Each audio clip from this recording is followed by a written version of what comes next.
Okay, hello everybody. So excited to present this for the first time. Wasn't that funny, Kaisaan? Anyway, sorry. sorry. All right, video game box art. Video. I should move the mouse. Sorry about that. Video game box art. Video game box art. What is inside of video game box art? That's right, the video game. But what is inside of the video game box art?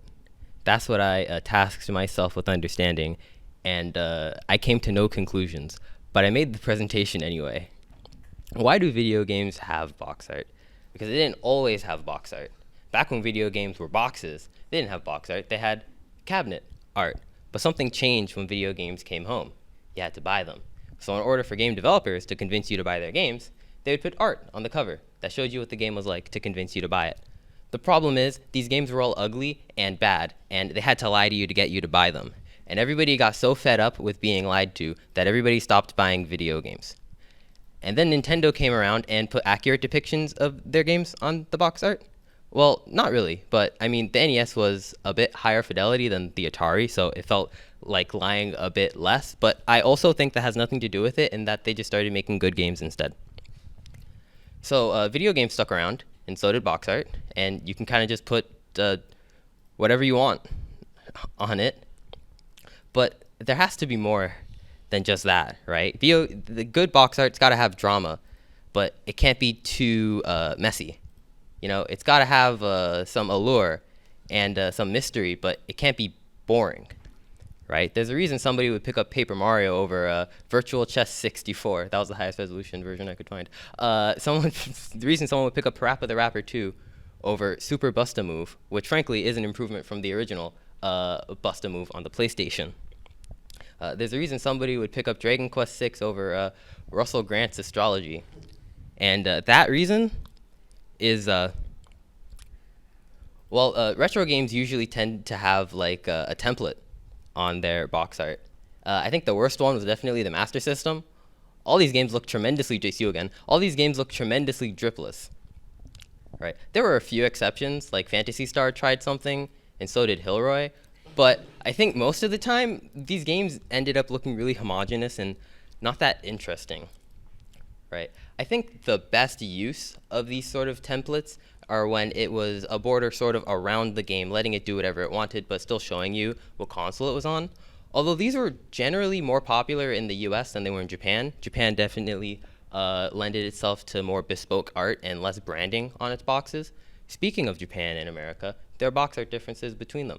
It could be as simple as just making different art because the box shape is different.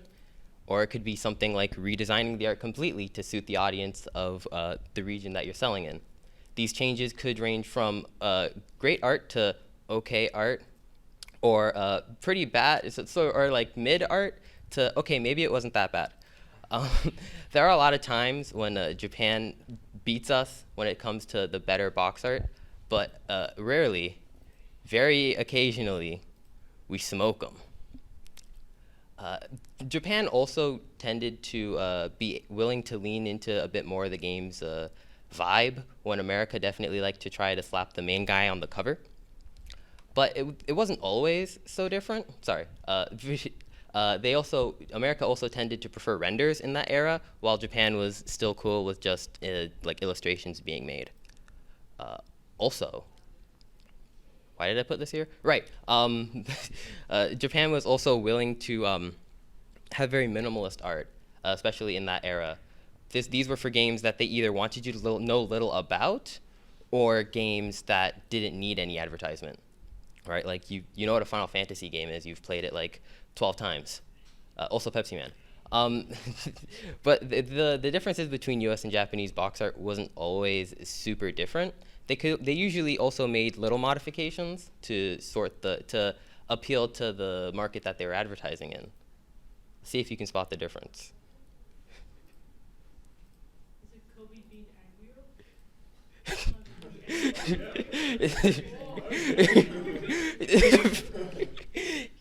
Yeah. You're a very serious guy. Yeah, but the question is box art dead? That's what everybody wants to know. I mean, I mentioned earlier how the US likes putting the main guy on the cover, But it seems like nowadays all these box art are boring and lame. And Call of Duty 3 times, and Mass Effect, and it's just not nearly as interesting as they used to be. But I mean, U.S. developers are still like very able to put like good art on their covers, and we have a thriving indie community who's making a bunch of interesting art for their games. These are all pretty cool. So no, it's not dead. Wait, and now we get to my favorite part of the presentation, where we look at a box art that I like. Sorry, let me prepare the music.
That's all.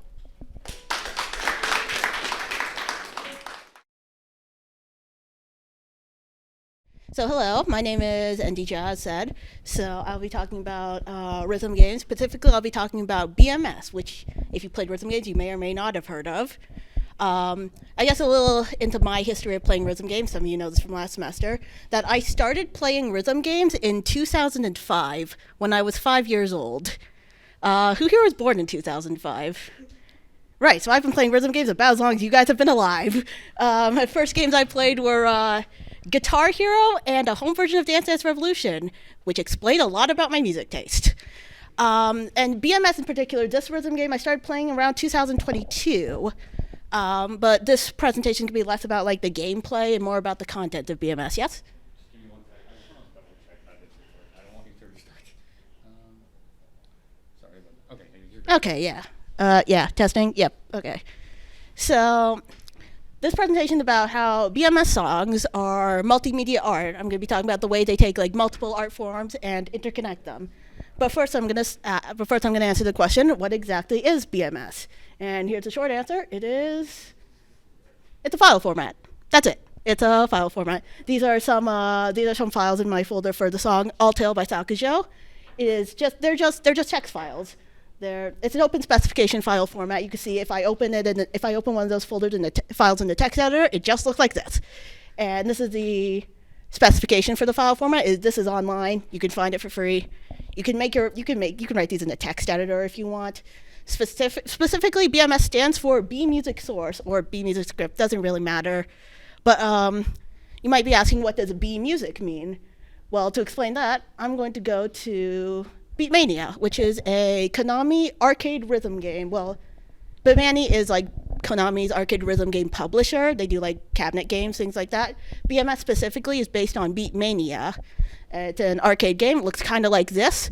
This in particular, the screenshot is Beatmania 2DX, which is a reboot of the original. The original doesn't exist anymore. When people say Beatmania, they mean 2DX. It's a simple rhythm game. You've got 7 lanes, and then this scratch lane. It's called that because, say, this is what the controller looks like. That last lane over there, that's handled with like analog input from physically scratching that turntable. So 8-lane rhythm game, very simple, no like gimmicks to it or anything else. And so, knowing that, you can understand this is what BMS looks like. BMS is basically to Beatmania what like Clone Hero is to Guitar Hero or Step Mania is to DDR, things like that. BMS clients look like this. Now, as you mentioned, there is no one BMS game. Remember, it's a file format. So what developers do is they can programmers can just create their own clients that can play BMS files like this one. This one you could tell, and I have custom skin as well. This looks pretty much exactly like the gameplay here. It's got the the note lanes, it's got the scoring, it has the video over here. So it's just the same as the core gameplay of Beatmania. And you can see there, as an alternate note, you can see the gameplay lanes are on different sides. That's just a preference thing. Some people prefer having the scratch lane on the left, some people on the right. I personally prefer on the left. And here's another thing that's important about Beatmania and BMS is that the game is key sounded. What that means is that this is what the file folder for going back to Alltale, this is what it looks like. There is no one audio file. These are all just tiny sound bites. And what the BMS file does is that it basically puts the audio files in sequence and you play them live. When you hit a key in the game, you're playing a sound. So when you're playing a BMS chart, you have the experience of basically playing a sound live. So I have here an example of that. This is a screenshot of a chart of the song Calamity Fortune by Leaf, which if you play rhythm games again, you may or may not know it. This is a BMS chart editor. You can see over here on this side, these are all the notes that get played by the player. But then we've got all these red ones over here. These are also notes. These are the sound bites. They're not being played, they're hidden. They're played automatically, but they're not one audio file. All the other sounds are sequenced as well. So, and here's, I guess, one of the main consequences of that is that BMS music has to be fully original. That's the one thing that kind of makes it different from Osu or Clone Hero or Stepmania, I'm sorry, is that those games you have just the one audio file. You can't really do that with BMS. I think if you make a BMS chart that has silent key sounds, so there's no sound associated with them, that's called an illegal BMS, which aren't allowed to be played. These clients can detect them and prevent them from being played. You can't really do that. So you have to make your own music. There's also the visuals as well, which you don't need visuals, but if you have any, they have to be original as well. Now you might be thinking to yourself, wow, that does sound like a shit ton of effort to put into just some custom chart for some rhythm game. And the reason you might be thinking that is that it is a shit ton of effort to put into custom charts for a rhythm game. So how do people handle that? People handle that by saying, hey, why don't we just make a game jam out of this? And so that's what they did. That is what a BMS event is. A BMS event is basically a game jam. So new songs for this game are generally released in batches as part of these game jams or BMS events. You have a set amount of time to write a song, chart a song, animate it if you want, and then release that as a community event. And it works pretty well. These are some of the the earliest events I could find. I've highlighted the entry numbers. And for a small game jam by a niche community, these are pretty good numbers, right? Yeah, these are about the numbers that YU Dumdari did. But some of these events worked very well. These are some of the main events that are done in BMS. This is BMS of Fighters. This is the BMS of Fighters is the largest BMS event of the year. It started in 2004. It's run every year since. These are some promotional images from each of the year's BMS events. I'll give a brief run through of kind of the ones I've shown here. That in the top left is 2005. That's the second BOF event. And these other ones have themes, a game jam has themes. Although for BMS of Fighters, that's mostly the aesthetic of the promotional material. For example, 2011 up there was Intersection of Conflict. You don't need to use the themes as part of your song entries. Some people do. For example, the winner of 2011's event was a song called Conflict by Siromaru and Cranky, which you also might have heard of. Rhythm game players might recognize that name because that song famously has been licensed out to at least 39 other rhythm games, which is, you can find it, I've found it in pretty much every game I've played personally. 2014, this was the 10-year anniversary. So the BOF event that year was called Go Back to Your Roots. They did another one in 2018. Here, over there, bottom left, BMS of Fighters Ultimate 2016. That one had 610 official entries. That's 610 original songs made for that event. It was the most of any BOF event, probably the most of any BMS event, period. I'm talking too fast, sorry.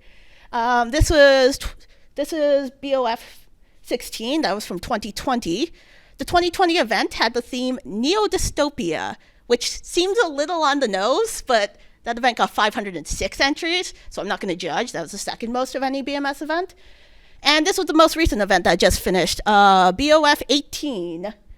This is the first event that I like watched from beginning to end as it happened, played a lot of the songs, because this was happening around when I started playing the game.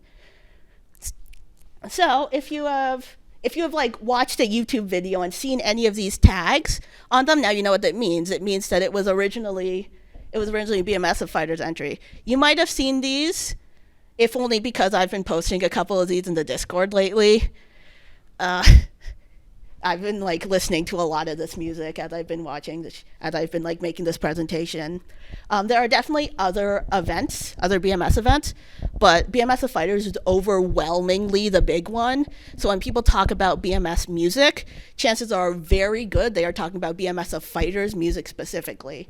But I will get into some other BMS events really quickly. I think the one that's run like concurrently with BMS of Fighters is BMS of Foon, or perhaps Buffoon. It's for joke charts, like joke music, troll charts, things like that. That's not to say like the main event definitely can get silly. Like, for example, this background that I have is this crayon drawing is from a music video from like a main event entry that has a meme music video. So things do get silly. But Buffoon gets very silly. The next one I have here is Mume Academy, which is aimed at like new or lesser known BMS creators. Now, BMS of Fighters, if you're new, you can submit to BMS of Fighters. It's set in the rules that it's like encouraged.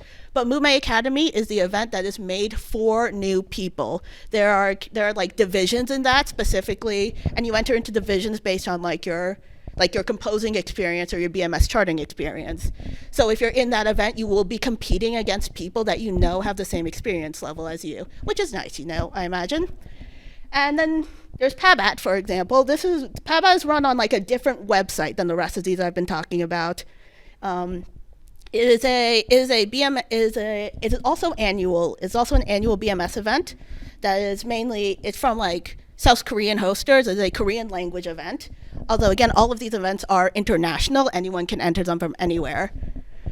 And I'm also going to take a quick sidebar to talk about Frenzy, which is actually not a BMS event at all, but it is a video art screening show.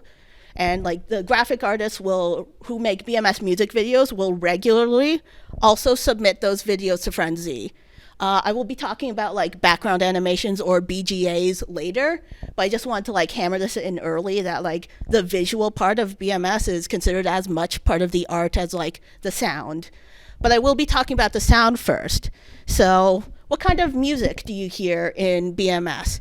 So I think the helpful way to describe this is by showing some of the genres that people have used to describe their music. I have some examples here.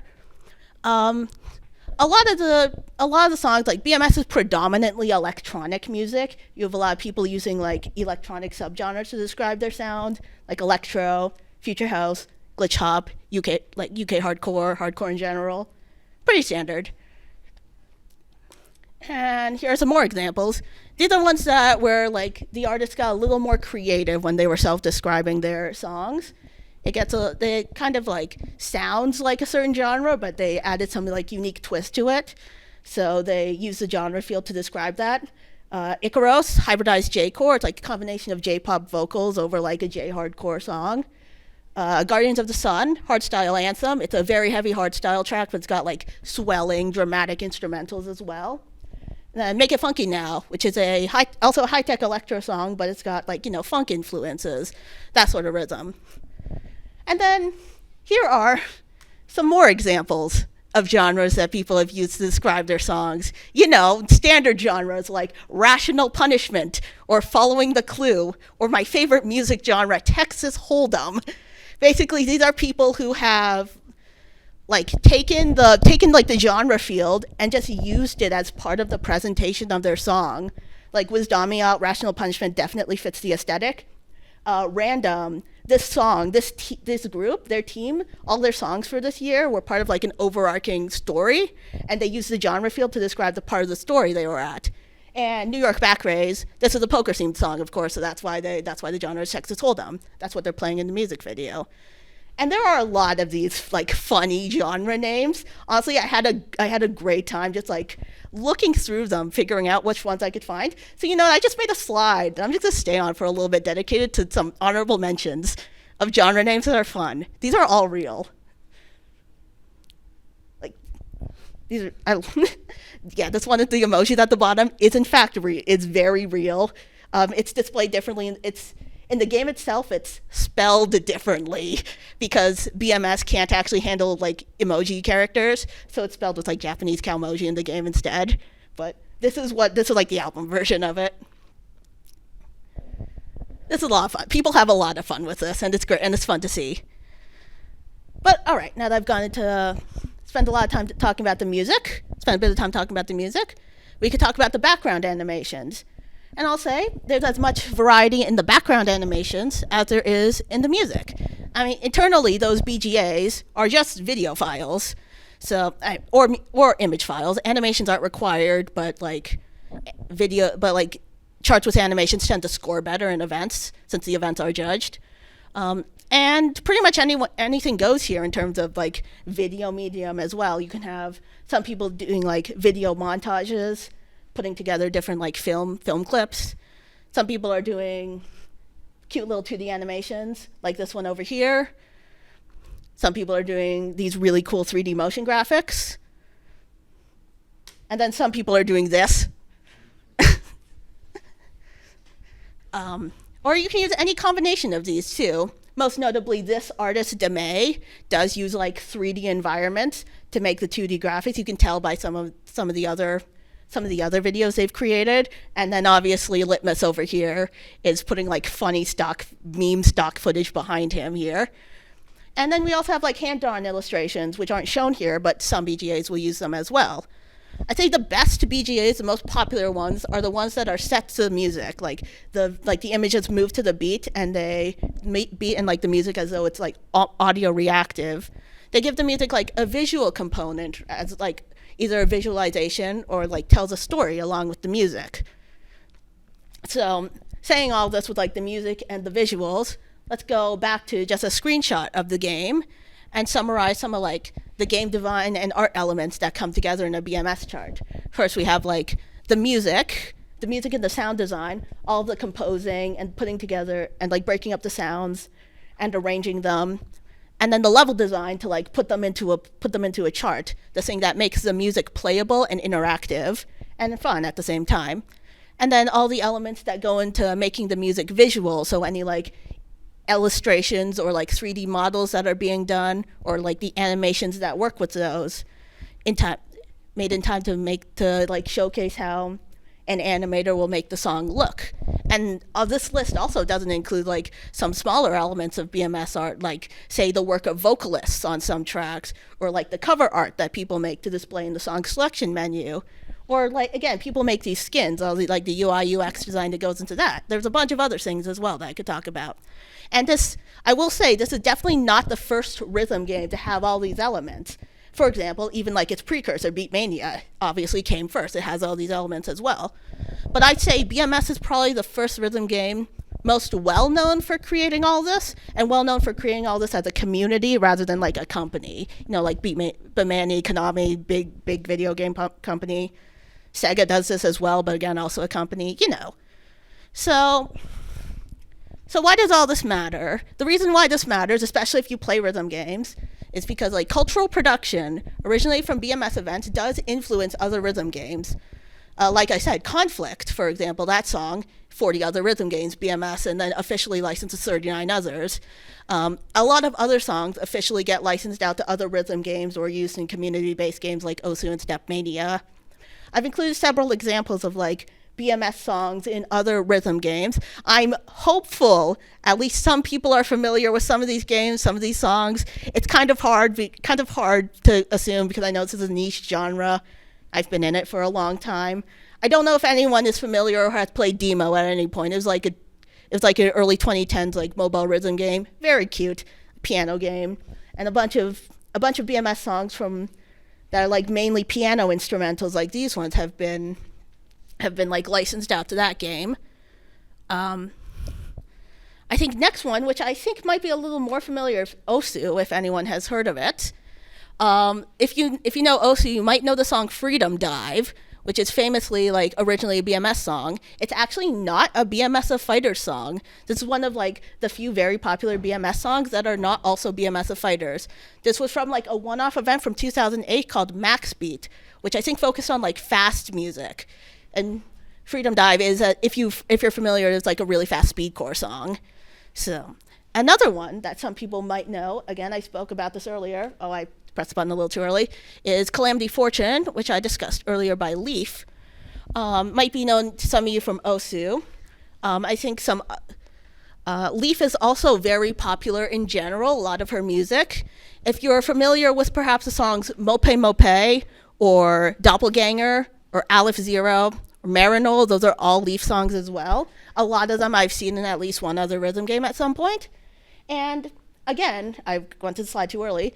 If you're also a Osu player, you might know of the artist Kuro Kote, or if you don't, you might know of a song she's infamous for having produced called Galaxy Collapse.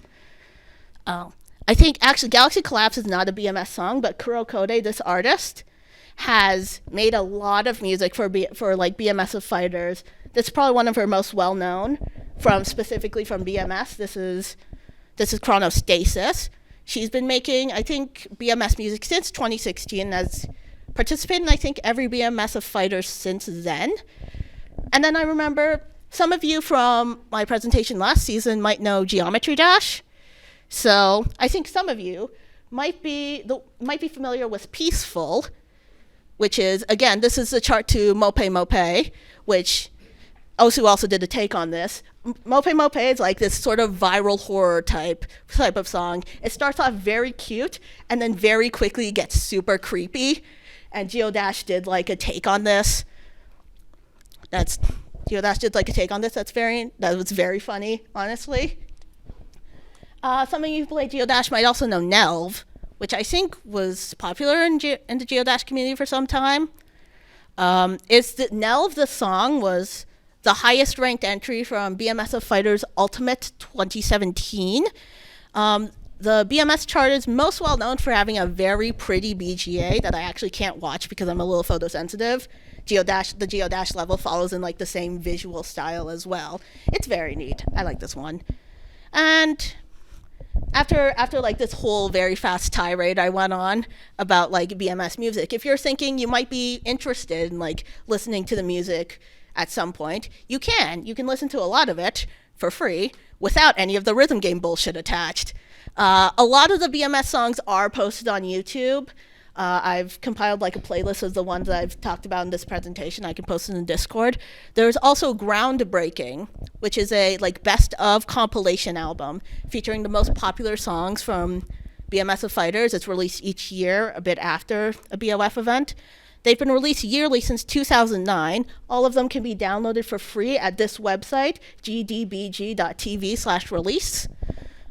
And as for the future of BMS, 2023's event is currently ongoing. You can find BOF 19 submissions officially open in 4 days on the 27th. And you can actually find some songs on YouTube being posted a bit ahead of the submission period. And I plan on like submitting some rankings this year, so I'm definitely keeping an eye on that tag up there, BOFNT. Anyone else interested in listening to some like new music can do the same. And yeah, that is it for me. Since this is like a music game presentation, I thought I'd finish this off by like showcasing some BMS music. So both of these show like music and BGAs that I like for, I'd say, distinctly different reasons. I think I'll start off with the serious one, actually, the one on the right. This is R.I.P. by Akatev. This is definitely a showcase of putting together multiple different animation styles. I mentioned earlier that it uses like videos, video footage, illustrations, 3D animations, and works together to tell a story with the music inspired by events in the composer's personal life. I think this music shouldn't get content ID'd, or if it does, I think it'll be fine. I don't think it'll get like flagged. So I will give like a strobing images warning for this song. There's a lot of flashing light. I personally can't actually watch this, so I won't be. But so if anyone else like has trouble gets a headache or anything, then not an issue. You could just like focus on listening to the music. I'll play like a minute and a half, I think. That's loud.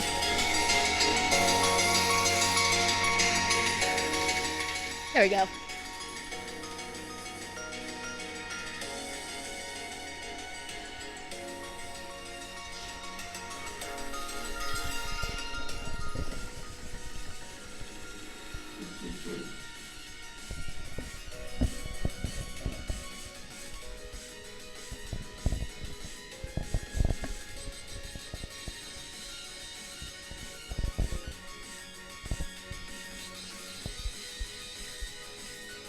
It's a shame it's not really.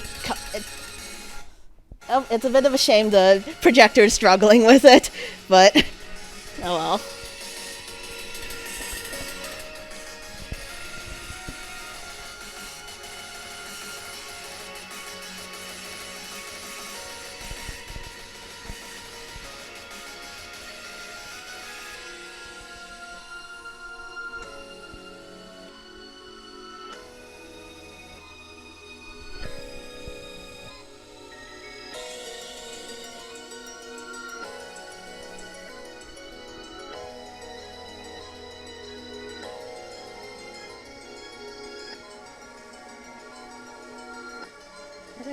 I think I'm gonna finish. I think I'm gonna end that one off there. I think I'm gonna end that one off early. It is. Darn it. What did I do? There we go. Yeah, I got it. Yep, laptop struggles. That's fine. I was ending that one off a little early because the projector definitely struggling with it. Shame that didn't come up very well. But I'd say end this off on a sillier note by showing off one of Litmus's meme BGAs. This is the one I showed off earlier with like the gif of the guy playing the broom. This is that video. Hopefully this one works all right. They've got this music artist putting some of his video editing skills to use with a signature meme video. He does these every year. It's very ridiculous.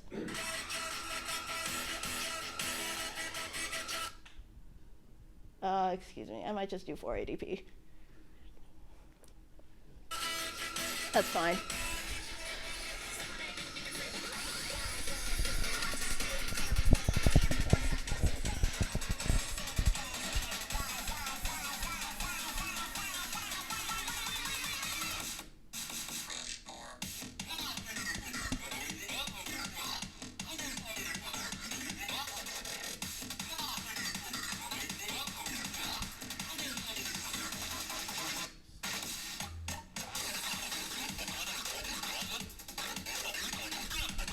Definitely some of the technology of all time being used in this video.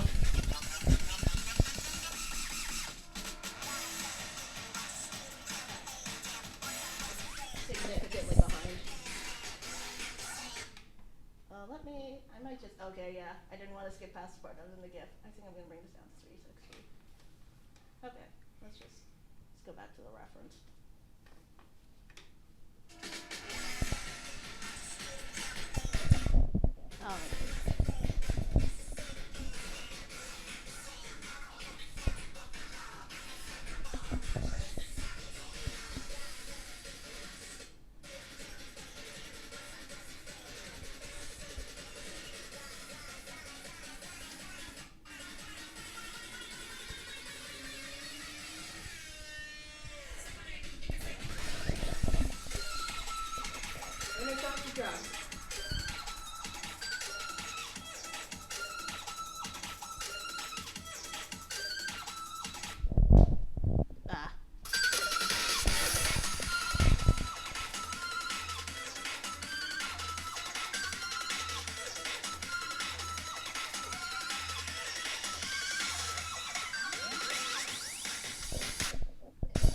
Okay, this part's a bit of an in-joke. I'm gonna skip that.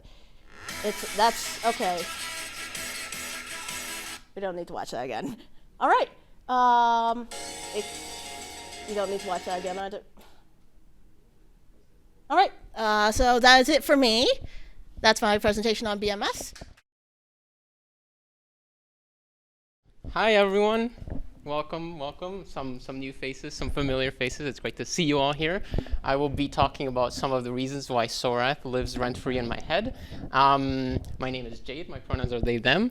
And before I start, I want to have a couple disclaimers. First of all, there is a lot of very photosensitive content in this presentation and in these games. So if you have any sort of epilepsy issues or anything like that, I strongly recommend you do not look. Even if you think you might have some, believe me, I think this is one of those games where it'll probably make it go. The other thing is I am very bad at keeping track of my train of thought. So if I end up running over time or anything like that, or getting super sidetracked, feel free to throw a tomato at me or anything like that, and I'll try to get back on track, or skip stuff or whatever. Also, I did one dry run of this presentation, and I ran out of time before the second part of it, so I might just do the first part and then so see where we're at. But yeah, now let's start the presentation. But actually, before we start the presentation, I do have a PSA. That would be cool if it went to the next slide. Oh.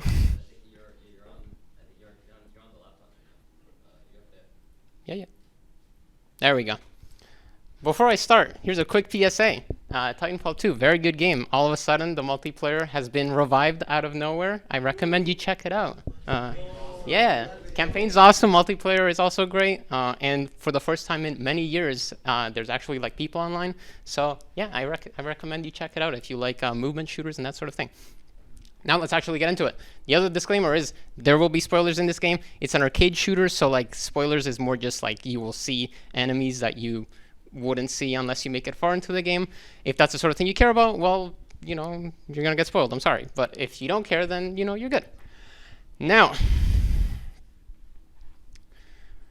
what we know about Sorath. So this presentation is some of the reasons why Sorath lives rent-free in my head. And Sorath is a game developer. They are based out of Melbourne, Australia. They are made up of 3 members. We have Matt Brush, which is the lead developer.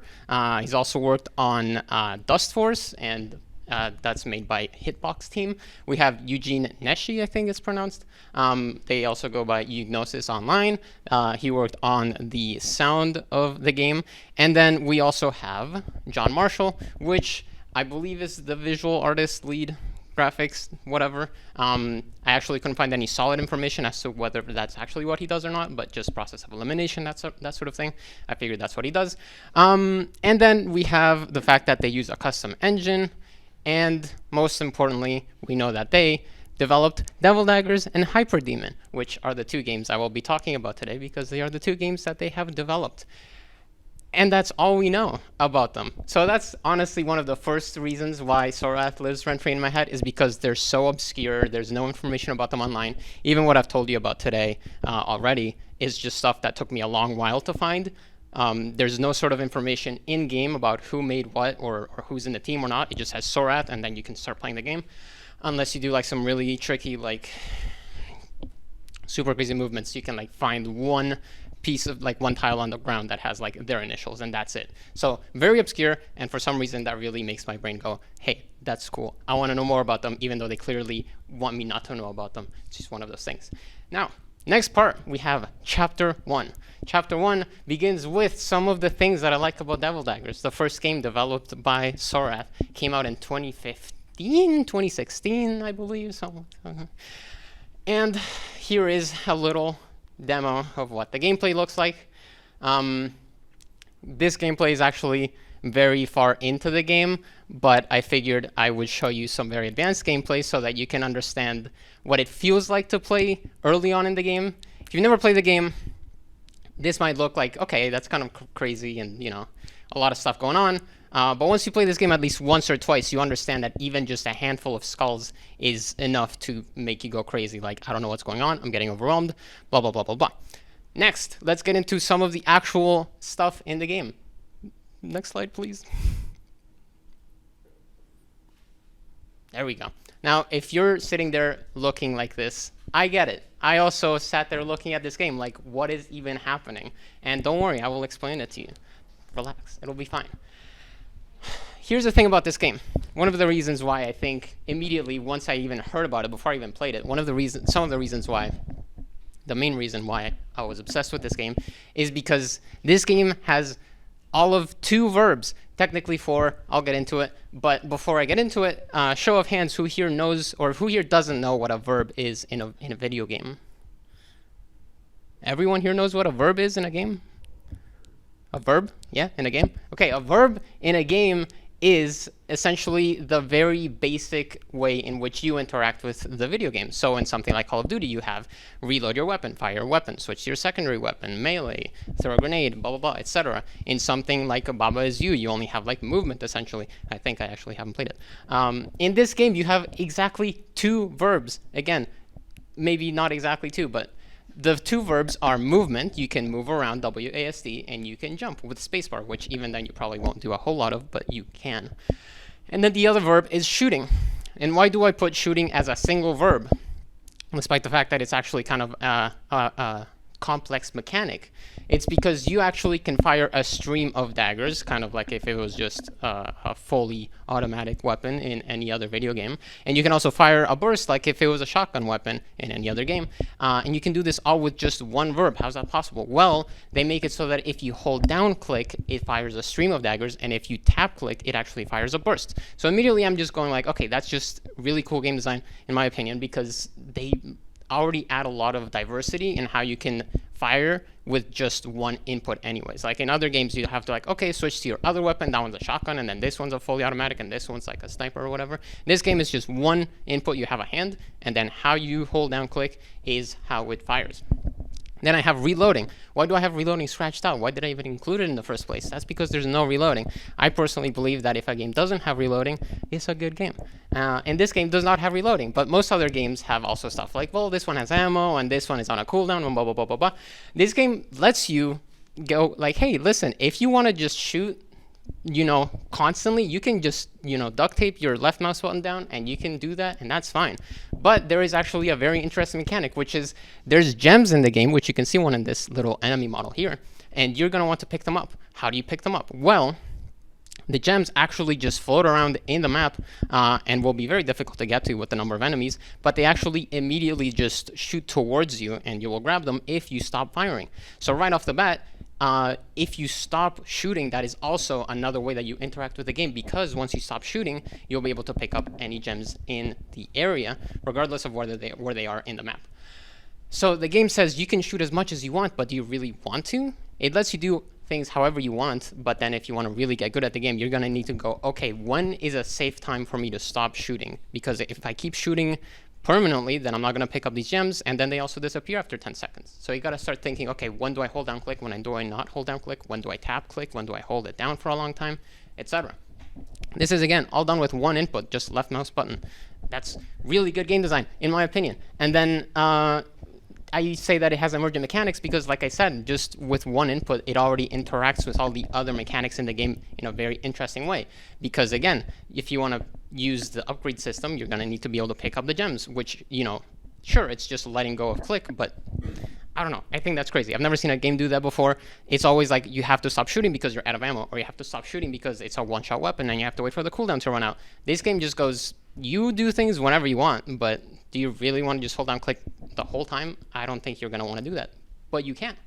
And here is a quick little demo of what these mechanics look like. First, we have the shotgun burst, which, as you can see, shoots a bunch of daggers at once. We have the stream of daggers, and we have that little gem that's just floating around. And you'll see as soon as I let go of click, it'll immediately just zoom right at me, and I'll pick it up. Very cool. Cool stuff, Sorath. Thank you for making this game. Next slide. Hopefully. Maybe? Please? Pretty please? There we go. All right. So this game has only 6 enemy types. You might be sitting there thinking, okay, 6 enemies, that's, a pretty normal amount. You're wrong. I think you're wrong. I went through and I did a little bit of research. So for comparison, Doom Eternal has 34 enemies. Ultra Kill has 25, and that's not even including like bosses and other stuff like that, and all the bonus levels where you have like the one rodent or whatever. I have not played those levels, but I have played Ultra Kill. And then we have Hades, which has 37 enemies, plus 14 mini bosses, plus 9 bosses. And we have Souls games, which of course I didn't even bother counting them, but you know, I feel like it's a safe bet to say that Souls games have a pretty generous number of enemies. Devil Daggers has 6 enemy types. That's it. I also stole some information off of Mental Checkpoint's video, and he did some research in which he finds that calculating the average survival time of all players ever, he found out that most players actually only ever see 5 or 6 of those 6 of the 18 enemy types, because technically there's 18. There's some slight variance here and there, but like 4 of those different 18 enemies are just skulls, which I think is just one enemy. That's just me. But yeah, most players will only see 5 or 6, so they actually won't even know that there's these giant scary ass spiders that just hang around the map and steal your shit. So I think that's really cool, because it's like, you know, you play the game, you're like, okay, there's skulls and there's these little squids that float around and they shoot up more skulls, and it's like, okay, that's crazy. But they won't know that there's actually these giant spiders, and there's like massive centipedes, and there's like a bunch of other scary stuff, and it's really cool. And then the other thing that's interesting about these 6 enemy types is that they're all designed with intent. There's very few enemies because they're all very different, and they all serve a perfectly like good purpose in the game. You have the skulls, which float around. You have the spiders, which steal your gems. If you have a spider anywhere in the map, you're not going to pick up any gems, so you have to focus on killing them if you want to be able to pick up the gems. You have centipedes, which are very long and will immediately fill up the entire arena if you're not careful, so you got to take them out. Otherwise, you're just not going to have any room to, you know, escape from all the other stuff that's chasing you. So it's very cool, because every single enemy in this game isn't just like, okay, well, this one's going to be a blue skull, this one's going to be a red skull, blah, blah, blah, blah, blah. This game's like, okay, if we're going to add an enemy, it has to serve an actual purpose. And I think that's good game design, because it's like, cool, if you want to have a new enemy, then it's going to have to do something interesting and cool and have a purpose in the game. Next slide.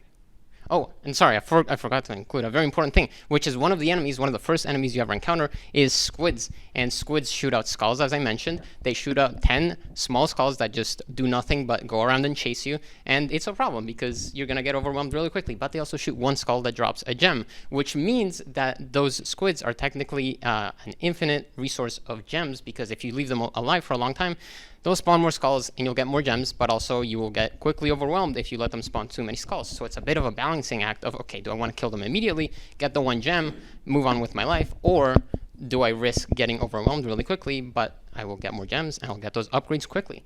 And speaking of upgrades, the progression in this game, you pick up these here gems. As you pick up more gems, when you get 10 gems, 70 gems, and 150 gems respectively, you will get an upgrade to your damage. I also say that you get more health, but that is a lie, because in this game you have 1 health point. That's right. If literally anything in this game touches you at all, you will die immediately. And if you remember the video I showed you at the beginning where there's everything everywhere, yeah, if anything touches you, you will die. So actually, that's a lie. There is no health upgrades at all. You'll get more daggers when you shoot, and that's the one upgrade you'll get. And that's a pretty good upgrade, if you ask me, because you're going to need all that added DPS, but you're not going to get more health. And then the other aspect of progression is that your score is just your time. Like I mentioned, the goal of this game is just to survive as long as possible. And so your score is essentially just how long you survived. The reason why this is pretty interesting is because, 1, enemies have a fixed spawn time. You can get really good at this game by memorizing when enemies spawn, because if you know, okay, this enemy is going to spawn at this time, I need to be able to keep an eye on the time and then kill them as soon as they spawn, because this is a high priority enemy. Then they also have randomized spawn locations. So there's a bunch of enemies, they spawn at the same time, but the place at which they spawn is randomized. And this means that runs are unique but fair. If you have a game like a roguelike, it's infinitely replayable. You're going to play it, you're like, okay, this is a different, run. But you can get really unlucky. You can be like, okay, I didn't get good items this time. I got really hard enemies at the beginning. I got completely screwed over. That was not a lucky run. And then you have other games where everything is the same every time, and you go like, okay, I already know how to do this. You can like even make a task and just have a game that essentially goes, okay, I know what's going to appear when and where, and I know to take them out immediately, blah, blah, blah. This game does a really unique thing where it kind of combines the two. and keeps the spawn timing the same. So everyone that made it to 50 seconds, for example, you know that they encountered and defeated the same enemies as anyone else that got that far. But they randomize the locations, which means you can't just know, okay, well, this enemy's going to be here, so I'm just going to stand right there and kill them immediately as soon as they spawn. Interesting game mechanic, very interesting way of keeping the scoreboards very fair, but also competitive and replayable. The other aspect of progression is the arena shrinks. That's not even that noticeable, but it's important because obviously once you get really far into the game, there's a lot of stuff chasing you, and the arena will be smaller, so you're going to have less room to run away.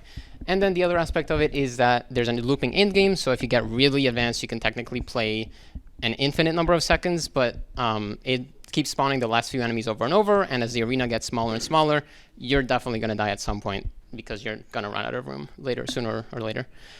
And then some advanced technology. We have bunny hopping, we have dagger jumping, we have centipede scrapes, which I will show you right here. Let's see if it cooperates this time. This is one of the most satisfying you can do in this game, I think. Oh, okay, it's just not gonna do the video this time. That's cool. Hello, please, video. There we go. So here's a centipede scrape. It's fun.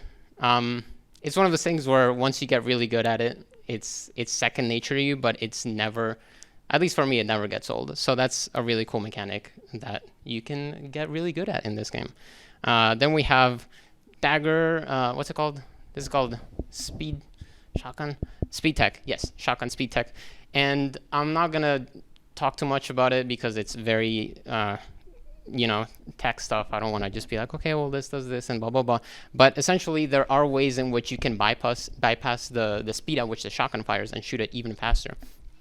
And then lastly, we have farming. And farming is how I mentioned earlier that you can leave squids alive longer and then get more gems, and then that way you can get the upgrades faster, but then you have to deal with a lot of skulls in the arena. This is an example of something called a chaos farm, and I'll be honest, I couldn't possibly tell you why it's called a chaos farm. I mean, this looks fine. This is fine. But yeah, so as you can see, this player here who did, or they don't have the world record anymore, but they did have the world record for a long time. And even though they don't have the world record anymore, their score is still like the third highest in the world. And yeah, they do a thing where they do a chaos farm where they just leave every single squid that spawns up to a certain point alive, and they'll get a lot of gems, but that also means they'll have a lot of stuff in the arena, as you can see. But yeah, that's another mechanic because what I find really interesting about this is it actually lets you essentially choose, do you want to have a really hard time early on, deal with a lot of enemies, but get an upgrade faster, and then that way when you get farther into the game, you'll know, okay, well, at least I have the upgrades, and I don't have to worry about somehow getting enough gems to get the upgrade. Or you can just kill everything immediately once it spawns, but then once you get later on into the game, you'll be like, okay, well, now I'm really far along, but I don't have any damage upgrades, and now I'm kind of screwed because I don't have enough DPS to deal with all the enemies that are spawning. But yeah, that's farming. Next slide. Hello, please. Come on. There we go. All right. So this here is the achievement. Now, can I talk to you about the achievement? I've been dying to talk to you about the achievement all day. Can anyone guess how many people have this achievement, the one achievement in the game called Devil Daggers? The achievement is called Devil Dagger. Anyone? A guess? Yes. 26%? Like 26 people. I'm not sure because it's a percentage. So give me a percentage number. 2%. No, lower. Anyone else? Yep. 0.69%. Actually, if you have it, you're pretty much on point. So 0.3% of players have this achievement. I'm one of those 3%, or 0.3%. And then if you're anything like me, you see a game called Devil Daggers. It has one achievement called Devil Dagger that 0.3% of players have. And you go, that's ominous and kind of a threat to me and my family. And immediately you go, okay, well, what the hell is this achievement? Because obviously there's no information. It's just called Devil Dagger. The icon is just basically the logo for the game. And this achievement is for surviving 500 seconds, which is hard. But yeah, so I don't know. That's another thing that lives rent free in my head is this game has an achievement that only 0.3% of players have. And obviously, again, I already spoiled surviving 500 seconds. You get the achievement. But that's cool, I think. And then high-level gameplay and endgame. This is the final boss. It spawns at 350 seconds. Remember earlier I said you have to get 500 seconds to get that achievement? Yes, you have to play much longer even after defeating the final boss. That spawns at 350 seconds. It's pretty tough.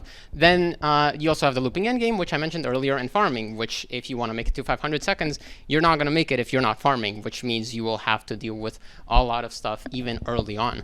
You have the option of playing easy and safe, but if you want to make it really far into the game, you're not going to be playing easy and safe because you're just going to have a harder time later on. And then we have Chapter 2, which I don't know if you have time for, but I can... I'm good? Okay, cool. Then let's go into Chapter 2. Which is it going to cooperate this time? Maybe, possibly, no, maybe, yes? Yeah, so now we have some stuff I like about Hyperdemon. Yes, Hyperdemon, my beloved. Now this is where it gets really, really hypersensitive. Warning, you've been warned, please no one have a stroke or anything. But yeah, Hyperdemon is the second game by my beloved Sorath. There's some key differences. It was initially, and you can still consider it kind of like a sequel to Devil Daggers. What's some interesting facts about Hyperdemon is you have a 360-degree FOV. Obviously, there's a bit of an asterisk. There is a slider for the FOV. The lowest is like 100 something, and the highest, which is what most people play at, is 180 degrees. Why do I say 360 if it's only 180 degrees? Because the game actually overlays the enemies that are behind you if they're close enough in red. And immediately that's just like sick because it's like, okay, cool. You actually have a 360-degree field of view because if there's anything behind you, the game will be like, hey, there's something behind you. Watch out. You have 2 more contextual verbs, but then just these 2 more verbs already break the game wide open. It makes these 2 verbs make it completely different when you compare it to Devil Daggers. You have dashing, which again, a bit of an asterisk. There's dashing, there's ground slamming, which is the same input as dashing, so I count it as the same thing. And then you have also grabbing. So in this game, right-clicking will grab items in the arena, depending on what you're aiming at. It will be held in your hand. Even though it's 1 verb, there are 3 things that you can grab in this game, and yet that's already enough to add a lot of variety because each of those items interact differently with different things. So there's like a bit of an exponential factor to how many things you can do. You add 3 items that you can grab, and then 3 to the power of 2 is 9. Or... Yes. Okay. Cool. there's 9 things, but I don't think there's more than 3 items. So there's more than 9 things that you can do in this game on top of the stuff you could already do in Hyperdemon, in Devil Daggers. Sorry. And we have emergent gameplay. Like I mentioned, you have a few things that are added to the game, but because of how they all interact with one another, it adds so much depth to the gameplay. And there's something else I was gonna say there and I forgot, so I'm just gonna move on. And this game is a lot more focused on gameplay. Now this is very interesting because as amazing I think Devil Daggers is, there's a bit of an issue, and that is if you get really good at the game and if you look at the high-level gameplay, you're going to be like, that's really cool. You survived for 1,200 seconds. I do not have the time and patience and physical fortitude or mental fortitude to sit there for 1,200 seconds, especially because this game does not have a pause. So that was kind of an issue with Devil Daggers, and also at the beginning of the game, it was very slow because obviously if you start the game off with all the enemies all at once, that's going to be kind of tough for people to get into. This game has a more speed-focused gameplay. This is because it actually doesn't just count how long you survived for, but it actually makes every kill increase your score by a few seconds, and then the score constantly ticks down, which means if you want to get anywhere with your score, you're going to need to kill enemies quickly and safely. So that's what I mean by score ticks down. And finite gameplay is this game actually ends as soon as you kill the final boss, which again is very hard. Now this game did come out in 2022, so I haven't gotten to the final boss yet, but it's pretty cool because even once you get to the final enemy, you still have a lot of room to get better. So now I'm going to show you some gameplay from Hyperdemon. This is the official gameplay from Sorath, so this is kind of what they say, okay, this is what we expect you to play the game. I'm going to try to increase the quality here. This is what the developer says you should and can and expect you to play the game. It's a little fast. There's a lot of stuff going on, but it's cool. And you look at this and you go, okay, I don't know what's happening.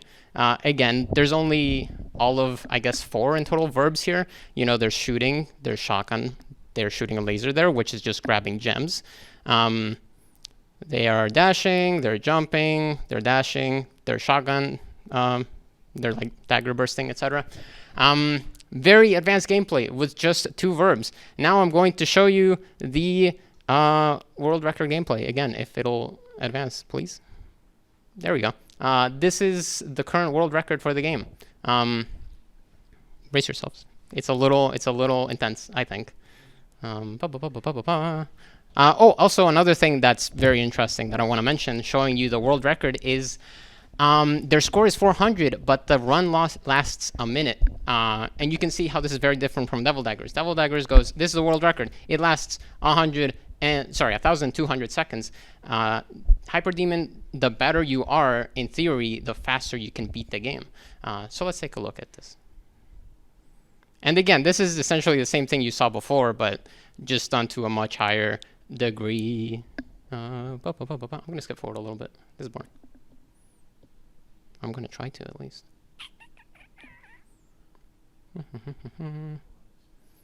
Yeah. Oh, yeah, there's also a centipede in this game. Very cool. Damn, why do I keep skipping to the boring parts?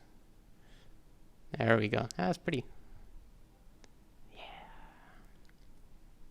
Anyway, there's a lot of stuff going on in the game.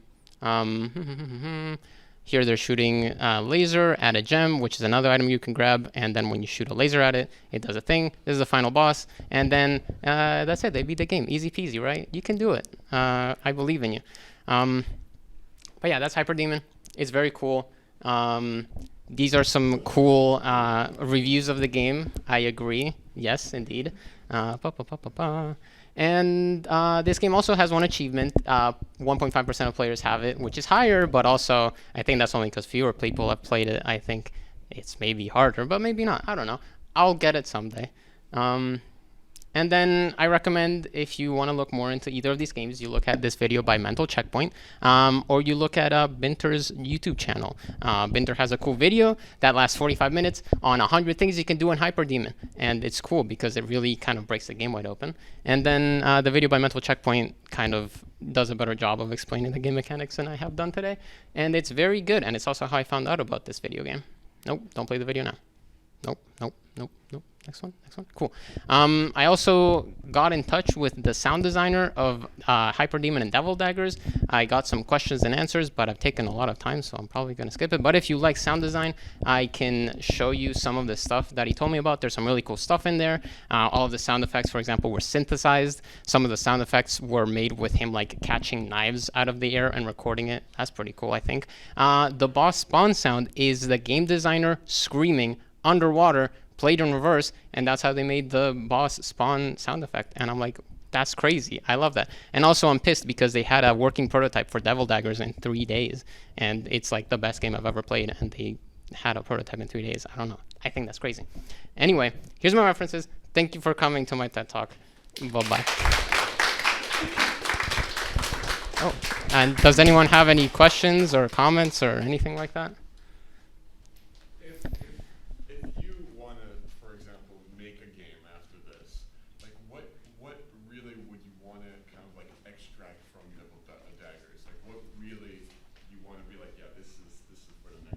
Yeah, that's a good question. I'm going to be honest. I've been thinking, like, okay, if you consider how there's these 2 games that are very similar, they essentially still have, like I mentioned, the same verbs of shooting with just 1 click, but having a diverse way of how you can click. I want to think of it as like a genre, how you have Souls-likes that are the same game. It would be cool if people tried making like Devil-likes or Dagger-likes. I don't know. So yeah, for one, I would want to make a game where you have the same interaction of, okay, you can shoot, hold down, you can tap the click, you have 1 hit point, which again, I think is another reason why this game is so unique and crazy. And then I would want to, again, try to find a way of putting my own spin on it, seeing how I can, again, they have Devil Daggers and Hyperdemon, very similar games mechanically, but the gameplay is, I would say, completely different. So, good question. I'd want to try and make another game that somehow puts yet another different spin on those mechanics. Yeah? I mean, as you said, these games are still like pretty niche. I Mm-hmm. I wouldn't like assume that most people have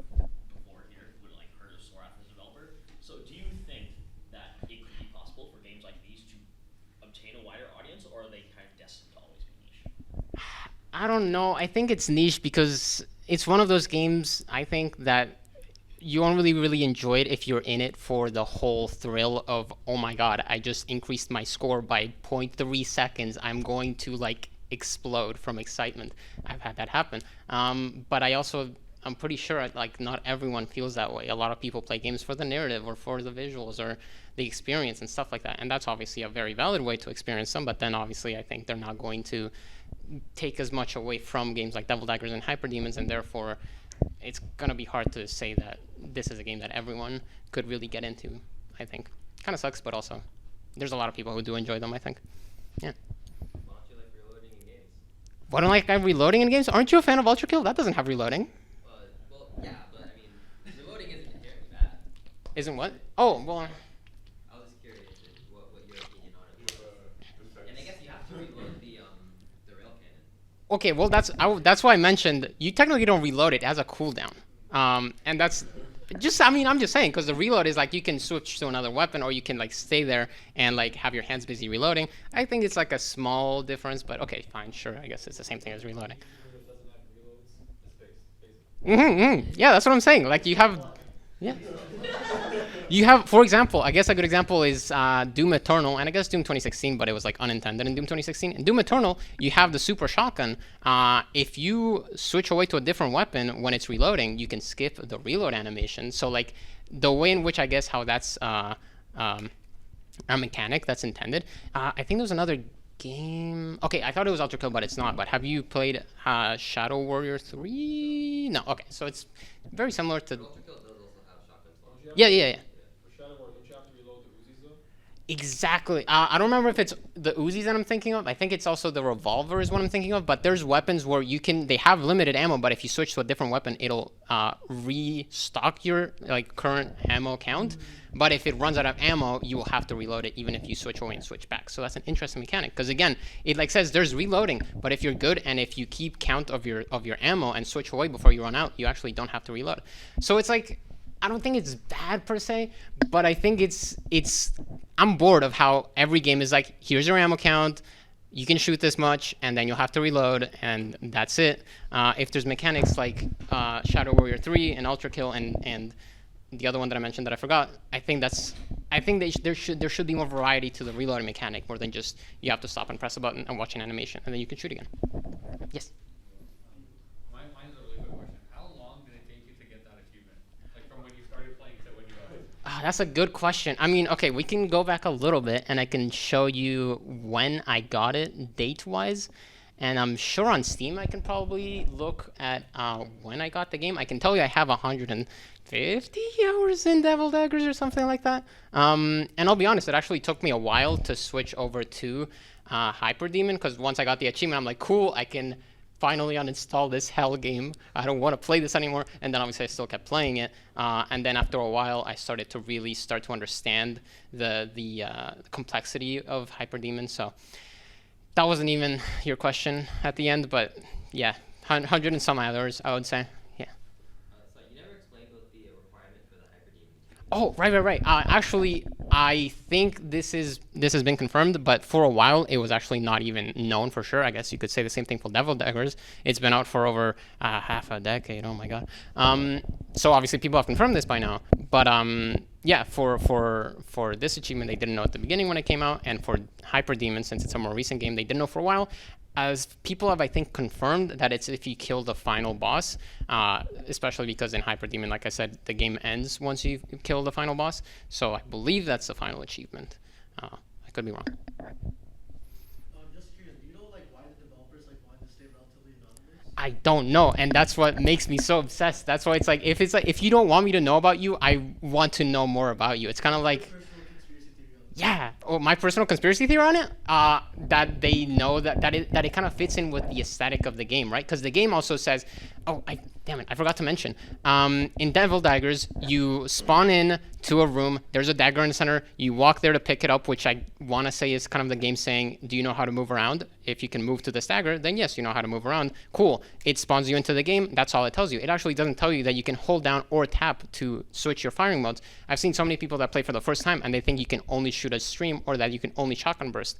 The game doesn't tell you anything. And then that's what's crazy about Hyperdemon is the Hyperdemon actually straight up goes, we still feel the same way about not telling you anything, but Hyperdemon straight up has a training mode to teach you all the new mechanics, because there's so much stuff that even if they want to not tell you anything, they're like, we have to tell you some of this stuff.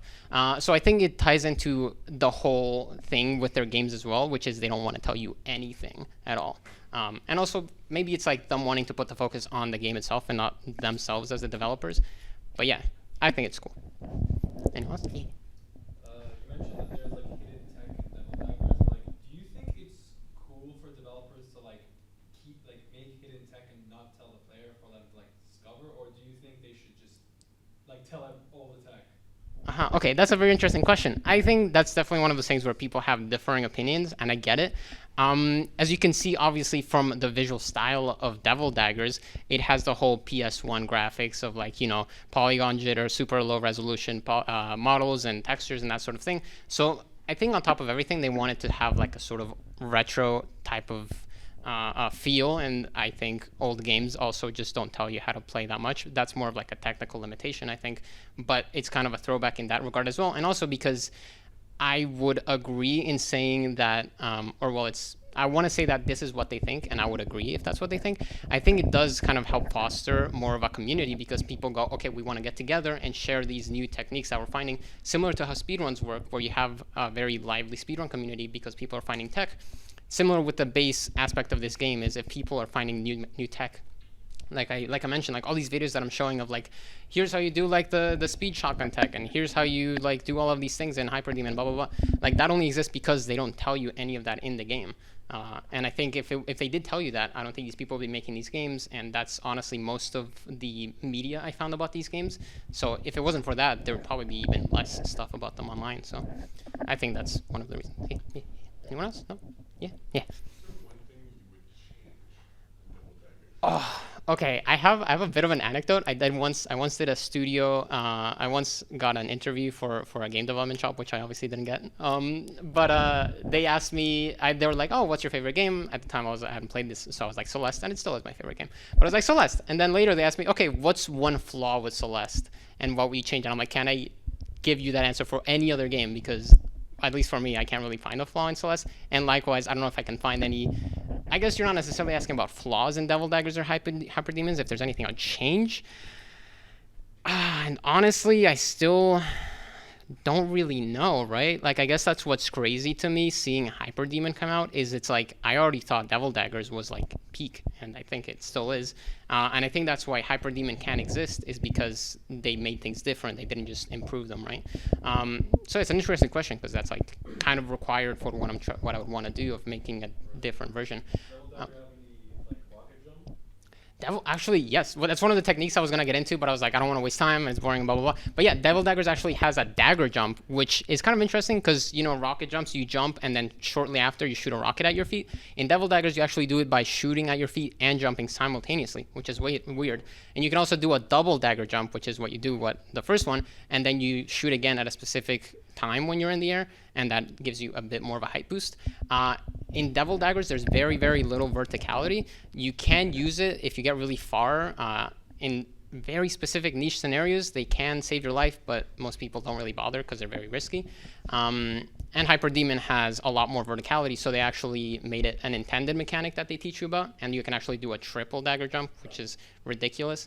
Damn, I was gonna say something that was related to, and I forgot. Damn it. But yeah, there is rocket jumping. Anyone else? No? Yeah. Cool. All right. Thank you. Oh, sorry. I forgot. I remember what I was gonna say. You asked me what I would change about about any of them. I was gonna mention one of the things that I was told by the sound designer, because he worked on the sound, but he does know a bit about the development process of the game. Is that, like I said, they had a prototype for Devil Daggers in 3 days, but it actually took them several prototypes and many years to come up with Hyperdemon. So yeah, I guess. Yeah. Right. Yeah. Thank you.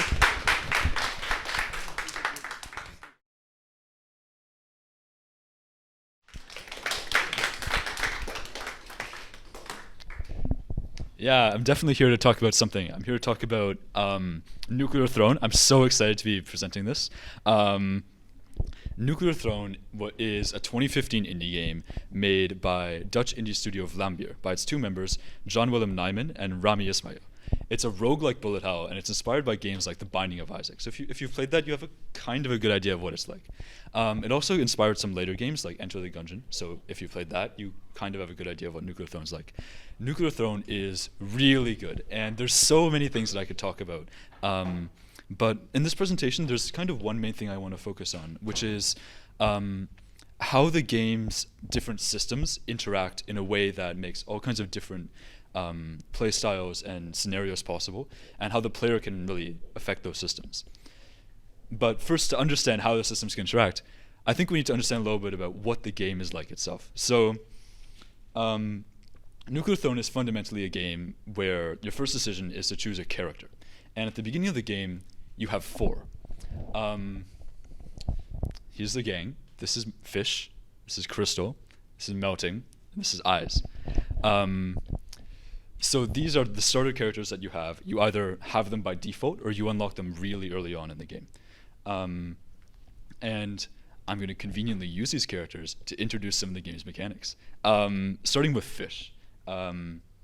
Fish is one of the 2 characters you have at the start of the game, and Fish has a passive ability where when you have an ammo drop from an enemy, it gets more ammo than usual.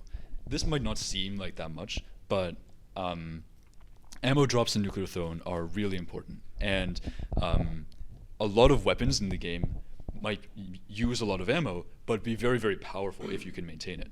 Fish, because you get more ammo from an ammo drop, it gives you the ability to play in a way that you can use those weapons, you can have these builds that might otherwise not really be realistic. Because you have this bigger backbone, it makes it possible. Crystal is all about another one of Nuclear Throne's mechanics, which is health. Health drops like ammo. It'll be a pickup that has a chance of dropping when you kill an enemy. And like both these pickups, health fades pretty quickly. So once it drops, it's only around for a few seconds before fading. Crystal starts with more health than usual. By default, you start with 8, but Crystal has 10. 8 health is really not a lot. The absolute weakest enemy in the game is the maggot, and the maggot, if it touches you, deals 1 damage, which is 1/8 of your entire health bar. The second weakest enemy in the game is the bandit, and it fires a bullet that's powerful enough to 3-shot you. So you really don't have a lot of health in game. Having 2 additional health as Crystal is really, really meaningful. And Crystal also has an active ability. Every character has an active ability, and Crystal's is that she can shield, and you can use that shield to make yourself invincible to bullets. You might think that this means that these characters have really different playstyles. Fish has maybe more, is better suited for having more ammo using builds and using more powerful weapons, and Crystal is more tanky. And yeah, they are different in those ways, but that doesn't necessarily mean that their playstyles have to be completely different, because because the mechanics of Nuclear Throne are more interconnected. Having more health as Crystal actually means that it becomes possible to play with this more ammo consuming loadout as well. You don't get more ammo per drop, but because the drops fade pretty quickly, you might end up missing some drops if you play as Fish. You won't get all of them. But as Crystal, because you have more health, if you decide to play a certain way, you can be more aggressive, and you can be moving forward more quickly, and you can actually get enough ammo to also have the same high ammo consuming loadout. It's just, you have to do it in a different way. One of the ways that you can achieve these different loadouts and do these different things is through mutations. And this is what the bottom character, Melting, is all about. These GIFs got really messed up, so I'm going to ask you to excuse that. He really looks like he's melting. But when you kill an enemy, it has a chance of dropping these pickups, but it also will be guaranteed to drop some rads, which are basically XP points. You take some rads for the level, and you level up. There are 9 levels in the game, and you get a choice of 8 mutations. A mutation is something that you get whenever you get some rads. When you reach a high enough level, when you reach a high enough amount, you'll level up, and you'll get to choose 1 out of 4 mutations. And these mutations are incredibly important to what Nuclear Throne is like. You get to choose a mutation that will affect your character in some way, and it's kind of like an ability or an upgrade. It improves your character in some way. But if the mutations that you don't choose will have a chance of reappearing in later sets of 4. There are about 20 to 30 mutations in the game, but you won't see all of them right in a regular playthrough. You might see maybe 2/3, 3/4 of them. And so getting these mutations is incredibly important to, and making like careful choices of them is really, really important to playing the game. It's especially important as melting because, well, the other characters usually start with 8 health or 10 health. Melting starts with only 2. And that means that basically every enemy in the game can instantly kill you. And if you were just stuck like this, playing melting would be almost impossible. In fact, it's one of the achievements in the game is defeat the final boss while still only having 2 health. But fortunately, there are some mutations you can take that will change the character in a way that's really helpful to melting. 2 of these are here they are. 2 of these are these 2 here. The top one is called Rhino Skin. What it does is it increases your max HP by 4. So it'll bring you, for melting, from 2 to 6. And this is really, really good. It makes it so much more feasible to play as melting, and it makes you able to survive things that would otherwise kill you. The one below, the top one is already really good, but the one below is even better. This is called Strong Spirit. It's a little bit complicated, but basically it makes you impervious to dying. If you lose all your health in a way that would normally kill you, you stay alive with 1 health, but you lose its protection. To get it back, you have to fully heal again and pass to the next level. And then you'll gain the protection of Strong Spirit again. These are 2 really important mutations, and they affect the game in a way that makes melting a lot more viable as a character and lets you use his powerful passive and active abilities while not really having to worry about having only 2 health. And you might look at these mutations, you might think, oh, you can get 4 more health or become literally invincible, and that's really good. But it's not good in every situation. Nuclear Throne is a game where different things are useful in different circumstances. So melting's abilities these mutations will be really good for melting, but think about another character like Crystal. As Crystal, you start with 10 HP, and if you take both of these, you'll have a maximum of 14, and you'll have Strong Spirit, requiring you to fully heal back to get its protection again. This is kind of hard to do because these health packs that you get only give 2 health, and so you're going to be spending a lot of time. Let's say you die, you lose all your health, and normally you would die, but Strong Spirit keeps you alive. You're now going to be spending a big stretch of the game playing in a way that you have maybe 10 or 12 health or something like that, and it's perfectly fine. But you don't have Strong Spirit is just not doing anything for you. It's just sitting in your mutation slots, taking up space that could be used for something else.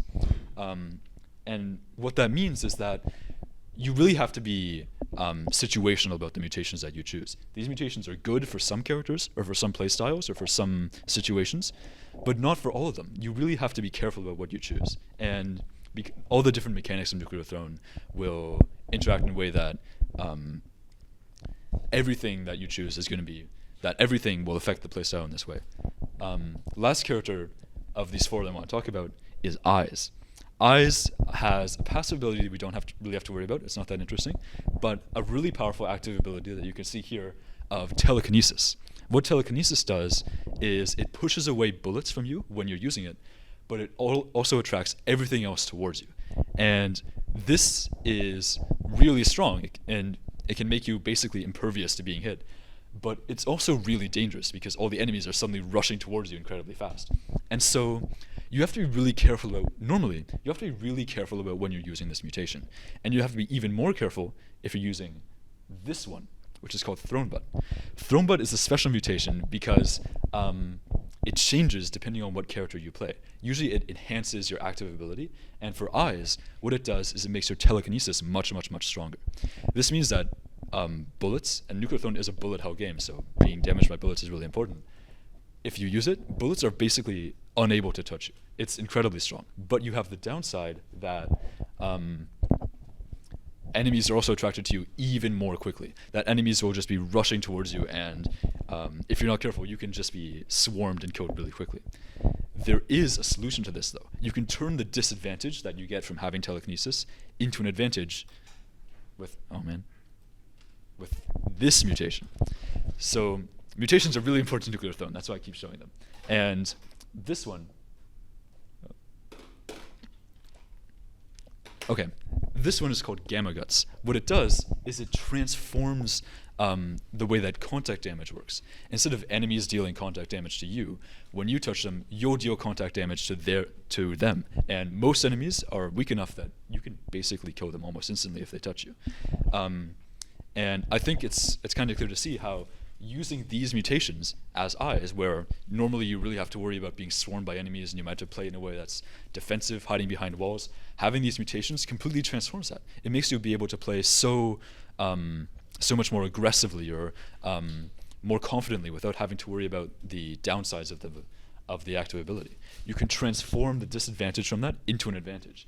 And Nuclear Throne has a lot more characters that you unlock over time. And all these other characters can also transform other things from disadvantages into advantages. And if you're in a bad situation, even from advantages to disadvantages.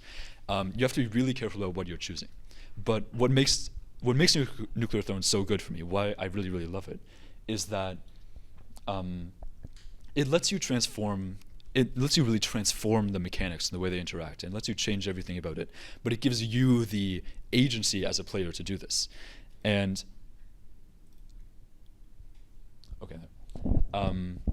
this is something that is really present throughout all aspects of Nuclear Throne. It's something that I think makes the game really, really amazing. Nuclear Throne is not the only game to do this.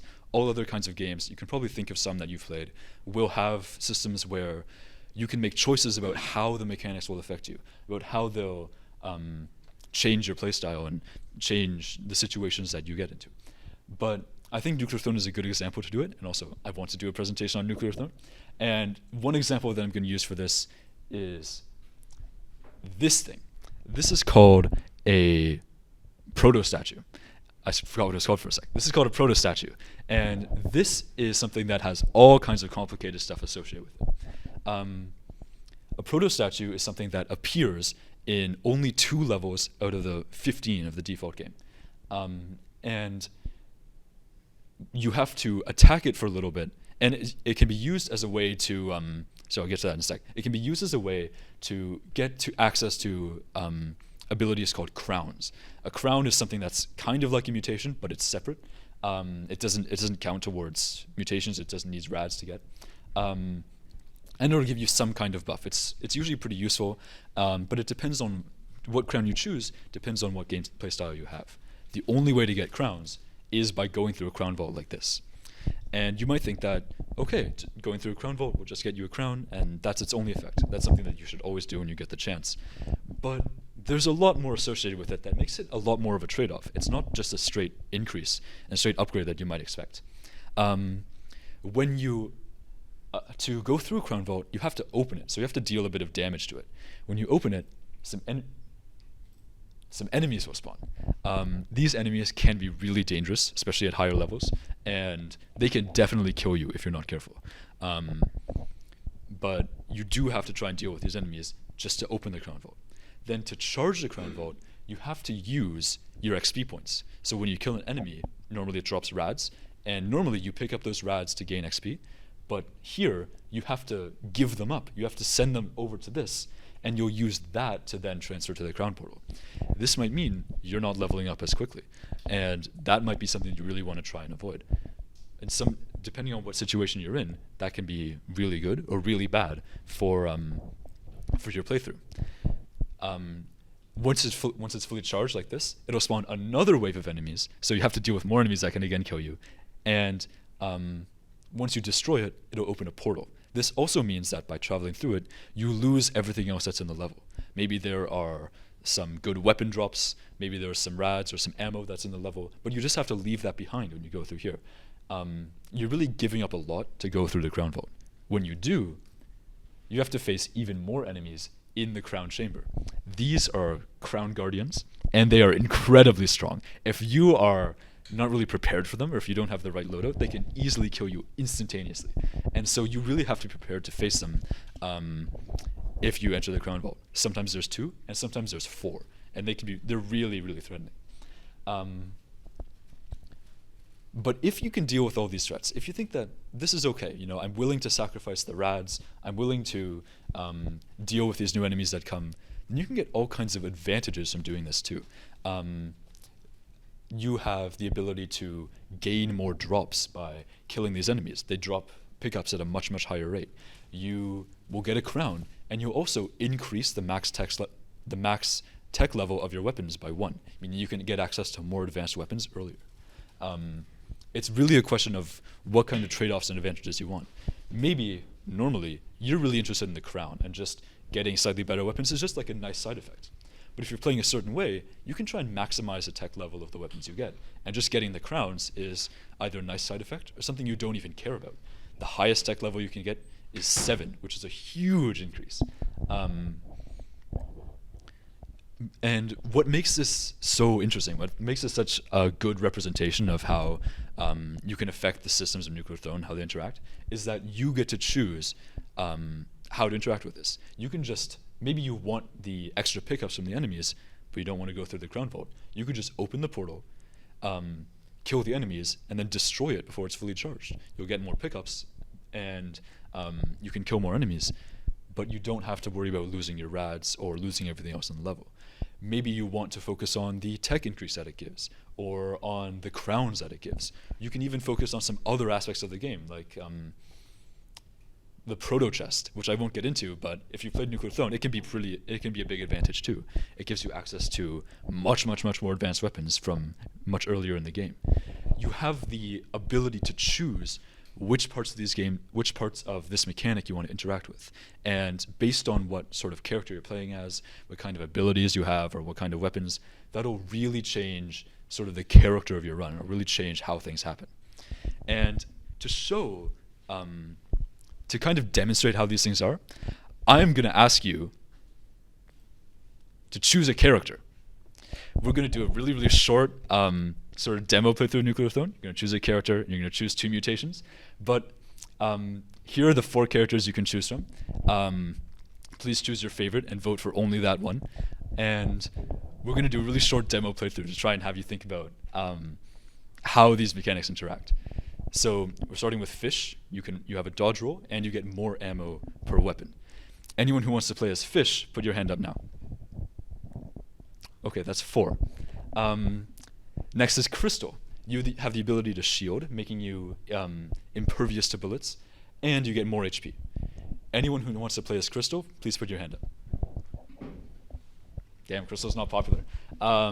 Then's Melting. You can blow up corpses, and you level up much more quickly, but you have less HP.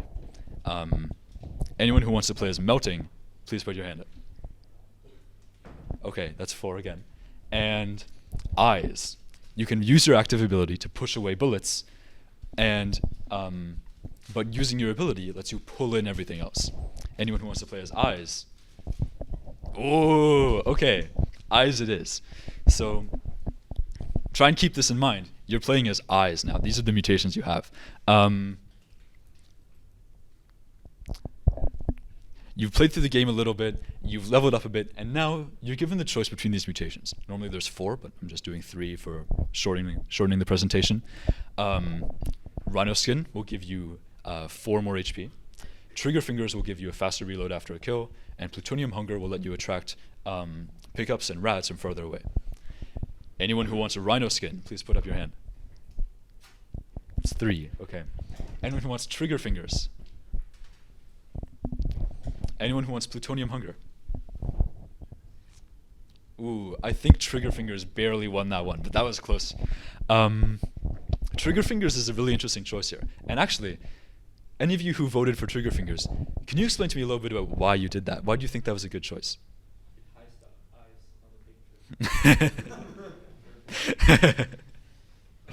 Since Eyes attracts enemies, if I can reload faster, I can kill them faster too. Mm-hmm, that's a really good point. Mm-hmm. Mm-hmm. That's a really, really interesting point, and that's also the reasons I would choose trigger fingers if I was playing eyes. Then you have another set of 3 mutations. You've played through a bit more. You've got some better weapons. You've had some new things happen to you, and now you have a new choice of 3 mutations. Rabbit Paw will give you a few more pickups. Stress will make it so that as your HP decreases, you'll fire faster. It's at a percentage of your HP, not total HP. And Thrown Butt, there's no description because this is unique for every character. But Thrown Butt will make it so that as eyes, you have much, much, much stronger telekinesis. Bullets are incredibly slow, but enemies are attracted to you really quickly. Think about the character you're playing as. Think about some other mutations you might have had. Anyone who wants Rabbit Paw, put up your hand. Oh, that's no popular one. Anyone who wants Thrown Butt. Okay, I don't even know if you have to do this. Anyone who wants Stress. Stress is a good choice, but I think Thrown Butt won that one. Thrown Butt is a really, really good mutation choice here. And I think it goes well with Trigger Fingers. Does anyone here who chose Thrown Butt want to explain a bit about why you thought that was the right choice? Yeah, go ahead.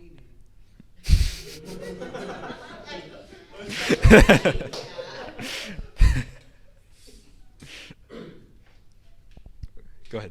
I mean, I've played Nuclear Throne, so I kind of know how powerful his ability, Eyes' abilities get when you get Thrown Butt, but the ability to, like, when you get Thrown Butt with Eyes, like, bullets just do not touch you. So I would definitely go with Thrown Butt every time I play with Eyes. Does anyone else want to say? One reason that I think Thrown Butt is really good here is that in the previous slide, you chose Trigger Fingers. And Trigger Fingers makes it so that you can kill enemies more quickly. As Thrown Butt, because you're drawing enemies toward you so much more quickly, having the ability to kill them faster so that you reload faster after a kill can be really, really, really meaningful. So that Thrown Butt really synergizes well with Trigger Fingers. I kind of set up these mutations to all try and synergize with one of the previous ones. And Thrown Butt for Eyes, Thrown Butt is the main synergy with Trigger Fingers from before. It's a really, really good combination. But okay, you've chosen your character, you've chosen your mutations, and now it's time to face the throne. Is it nuclear? No, it's electric. So this is the throne. This is the final boss of the game. And it's mostly the final boss of the game. And you've chosen some good mutations. You got Thrown Butt, you got you're playing as Eyes, you got Trigger Fingers. This is like the meta build for facing the throne. You're absolutely gonna win. Because you have Thrown Butt, the bullets are moving towards you so slowly that you can just easily walk around the field. You don't have to worry about anything else. And Trigger Fingers doesn't help you too much here. There's just one main enemy you have to fight. But Thrown Butt is definitely a good choice. Eyes is definitely a good choice. I think you guys defeated the throne this time. That's a really good job. Yay! There's a little more. There's a little more. One sec. No reaction. Good job, guys. So one of the final things I want to talk about is the secrets of Nuclear Throne, because I think that the mechanics and how they interact and how you can affect them, I think this is what makes Nuclear Throne a really good game. But ultimately, I don't think it's the reason why I love it so much. Nuclear Throne has a bunch of secrets that are, some of them are kind of secret and you have to know what to do to find them. Some of them aren't necessarily secret, but they're just sort of not mentioned to you. You still have to look for them, but they're hiding in plain sight. But Nuclear Throne is absolutely full of secrets, and they make the game so much more richer for me. To give you an example of some of the secrets, this is the captain. This is one of the secret bosses. So there's a secret way to fight the Nuclear Throne that brings you to an entire new secret section of the game. And there's a secret part of that section that brings you to a secret area. And the secret area has a secret boss, the captain, who's also probably the hardest boss in the game. The captain is the leader of one of the game's factions and is located in their HQ. And that faction is called the IDPD. One thing that really adds, I think, to the captain, one good example of secrets, is one of the characters that you can unlock is called Rogue. Rogue is, her backstory is that she was a former member of the IDPD who escaped with a powerful weapon. And because the IDPD headquarters is a visitable area in the game, you can also go there as Rogue. It's pretty hard to do, but if you do, you'll actually get a special secret theme that only plays if you visit the IDPD headquarters as Rogue. Every other time you get a normal theme, but Rogue gets a sad piano theme to remember the sad lore reason behind leaving and how many people she knows is still there. And I think Rogue even gets a secret voice line at the end of the captain battle. If you defeat the captain, she says a voice line about that we have to remember our family. The voice line is in, I think, my favorite Nuclear Throne secret, which is Trash Talk. Trash Talk is Nuclear Throne's own constructed language. All the mutants in the game speak in Trash Talk, and it's conlang that's pretty basic, but it's kind of has basic words that are analogies for English words, and you can translate. Most of the time, like if you're just playing, you won't understand what they're saying, but you can actually learn the language. You can translate what the mutants are saying to understand what they say, and to understand what they say at the end. After defeating the final boss, the Nuclear Throne, you can sit on the throne, and every mutant will have a different voice line. It's spoken in Trash Talk, but you can translate it. Another thing is there's a character, Rebel, who also has a relationship to one of the characters. She is the sister of the first boss you fight, Big Bandit. If you defeat Big Bandit as a Rebel, you get a voice line that the meaning isn't really clear, but it either means to protect all or lose all. We don't really know, but you can interpret it however you want. Trash Talk is used all throughout the game, and I think it adds so much richness to the world. It adds so much. And also, a fun fact about Rogue is that the IDPD don't speak Trash Talk. They actually speak Finnish, because one of the composer for the game is Finnish, and so they don't speak Trash Talk. Rogue, because she left, she has to learn it, but she doesn't speak it very well, and she wouldn't speak it very well. This is actually reflected in game. Her voice actor plays it so that her lines are kind of broken and not really comprehensible compared to the other mutants. But I think that these kind of secrets, they're the reason why I love Nuclear Throne so much. There's so many you can discover. I could talk here for another like half hour about the game, but I think that the reason that these secrets are so meaningful to me, I think there's two reasons. The first is that they're not really necessary. Like, the game doesn't need to have this. The mutants could just speak English. They could just say like nonsense, and it would be fine. Or all the other secrets in the game, they don't need to be there. I think the fact that they are there, though, the fact that someone took the time and resource to choose to add them in, really speaks to the dedication and the love that the developers have for this game. It shows, it adds so much, and it makes the fact that you notice them and someone took time to put work into them, makes it so much more meaningful, I think. But also, even more, is that the secrets, you know how I was talking before about how Nuclear Throne has all kinds of these different systems that interact and play off each other, so that if you do a certain thing in one system, it'll give you a different effect in another system, and you can choose what to do. The secrets add another layer on top of this. If you know what the secret, if you're playing the right character, if you go to the right area, you'll discover a secret that just adds another layer on top of everything that makes Nuclear Throne so good. There's all kinds of secrets in the game that that will add so much more to that, and it just adds another layer on top of what I think makes Nuclear Throne such a good game, and it's what really makes me love it. So with all that said, where does this leave us? You know, Nuclear Throne is a good game, and you should go get it, but I think that Nuclear Throne, like I said at the beginning, it's not the only game that has these things. All kinds of other games will have secrets, will have mechanics that will interact and that the player can influence. Nuclear Throne is not the only game to have this, but I think that understanding that these secrets, these interacting mechanics, the way that you as a player can influence them, understanding that that's what makes Nuclear Throne so impactful and so good, in my opinion. It can sort of help us understand other games more, and even for your own game projects, or when playing a game that you really love, kind of looking at the systems that exist, how they interact and play off each other, and how you can influence them, I think can help us to understand more about, in my opinion, one of the biggest ways that makes all kinds of makes all kinds of games so much better and so much more meaningful to play.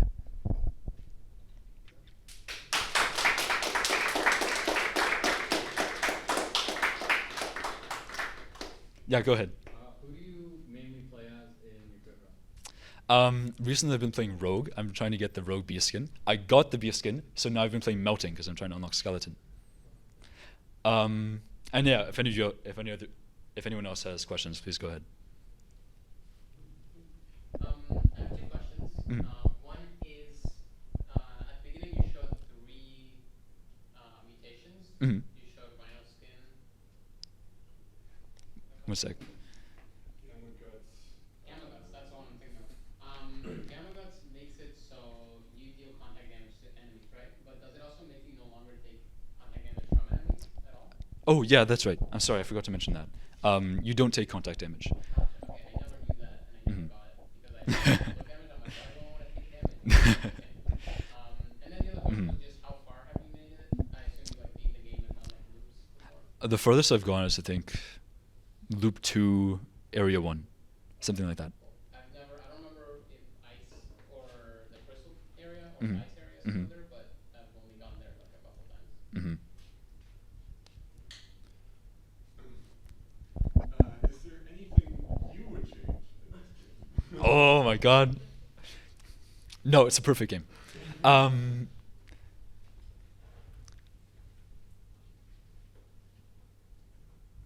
I don't know. I think it would be interesting to have more ways to move through the game at different rates. There are some secret levels that you can take that'll help you go faster or slower. Going faster helps you skip sections of the game, and going slower means that you get like weapons that are more advanced. But there's kind of only a few. There's not that many options. I think it would be cool if there were more ways to play the game at different speeds. So you could cross different amounts of levels, and you could spend different amounts of time to reach the final boss. Good. Now, this is kind of related to like roguelikes as a genre Mhm. in general, but like Nuclear Throne is from like an era when roguelikes like basically you had like a lot of stuff you could unlock, Mhm. but you can basically just start the game and just beat it like straight up. Mhm. But lately there have been roguelike games where for some reason it's like very basic mechanics or like features of the game like are locked until you like die a few times and Mhm. like you have to unlock them, and like I don't know why this trend happened, but like in general like the game I'm thinking of is like Loop Hero. I feel like you have to grind a lot in that game. And Yeah. especially compared to like Nuclear Throne where it can just be mostly skill based, Mhm. right? I'm just thinking like what are your thoughts of like a lot of roguelikes taking that route? I've actually played 2 roguelikes that kind of remind me of that. Dead Cells and Hades. They're both really good games. I don't want to say that they're bad games. They're just different from Nuclear Throne in that way, I think. And I don't know. I think that they kind of have, because they kind of have like different things that maybe are nice to have, but different things that also kind of disadvantages compared to this.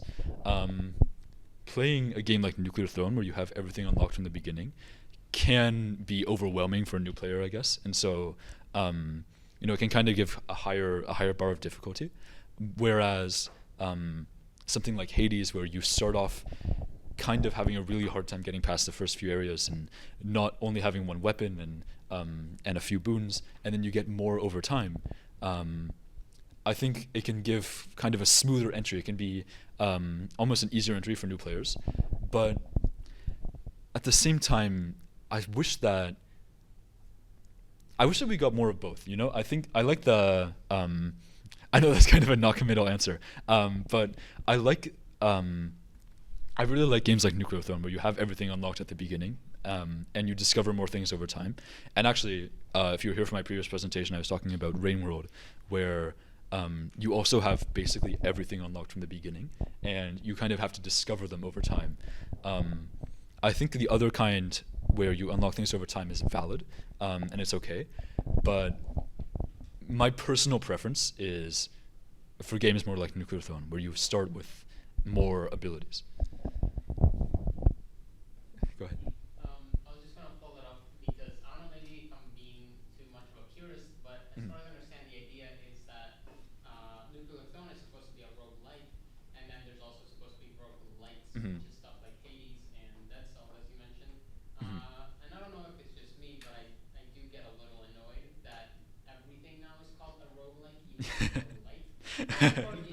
Yeah. Generation is just a roguelike, basically. Those are roguelike, no matter what it is. Yeah, like I Yeah. watched a video by Yaka in which he Mhm. talks about Hades, and he Mhm. has the same complaint, which is like it's a great tagline, so I'm not gonna talk shit about like a godlike roguelike, which is like the Mhm. tagline for Yeah, Hades. that is It's a really good great, tagline. but it's not a roguelike. It's Yeah. a roguelike. So yeah, I think they should be distinguished more. Mhm. But that's just me. Yeah, I think Nuclear Throne has some roguelite elements as well. The biggest one that comes to mind is crowns, where if you beat the game with a crown, like you have to play the game, you have to unlock a crown. If you beat the game with a crown, you get to keep it, and you can use it. You can use it again in future runs. And it is kind of a roguelite element. But I think that the reason why it maybe feels kind of different, why I don't think it's really fair to call Nuclear Throne a roguelite, is because to do that you have to beat the game, which Nuclear Throne is kind of a hard game, and the final boss is pretty hard. And so beating the game kind of means that you've already seen a lot of it and you've already had a lot of experience. And so unlocking these more roguelite elements, they kind of add more depth, and I don't think they really take anything away at that point. And Right. also thinking out loud, Mhm. like I've also looked a lot into MMOs and Mhm. stuff, and it's like it seems like everything now is just progression, and, forcing that on. Mhm. It's like we as game designers can look at stuff like this. It's like Mhm. the frontier of using the knowledge, using Mhm. the experience, getting the double dagger.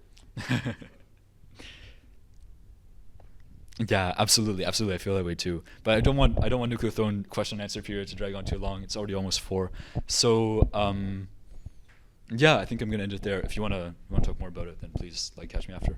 But yeah, thank you.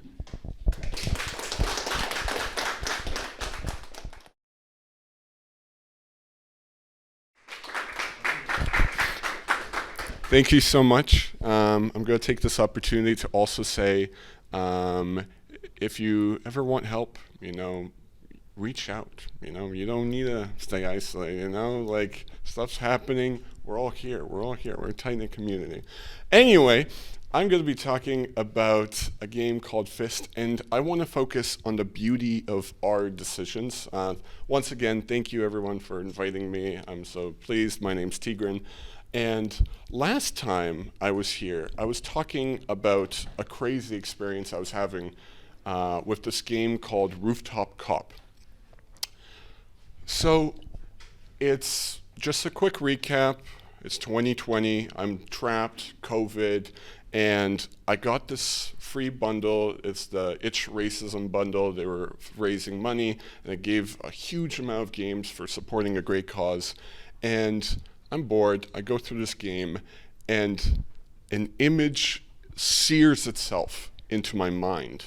We keep forgetting that games implant meaning into us. That is such a powerful thing, so that you look at a gun and you're like, oh yeah, this is that gun. Oh yeah, this is that character. This is that emphasis.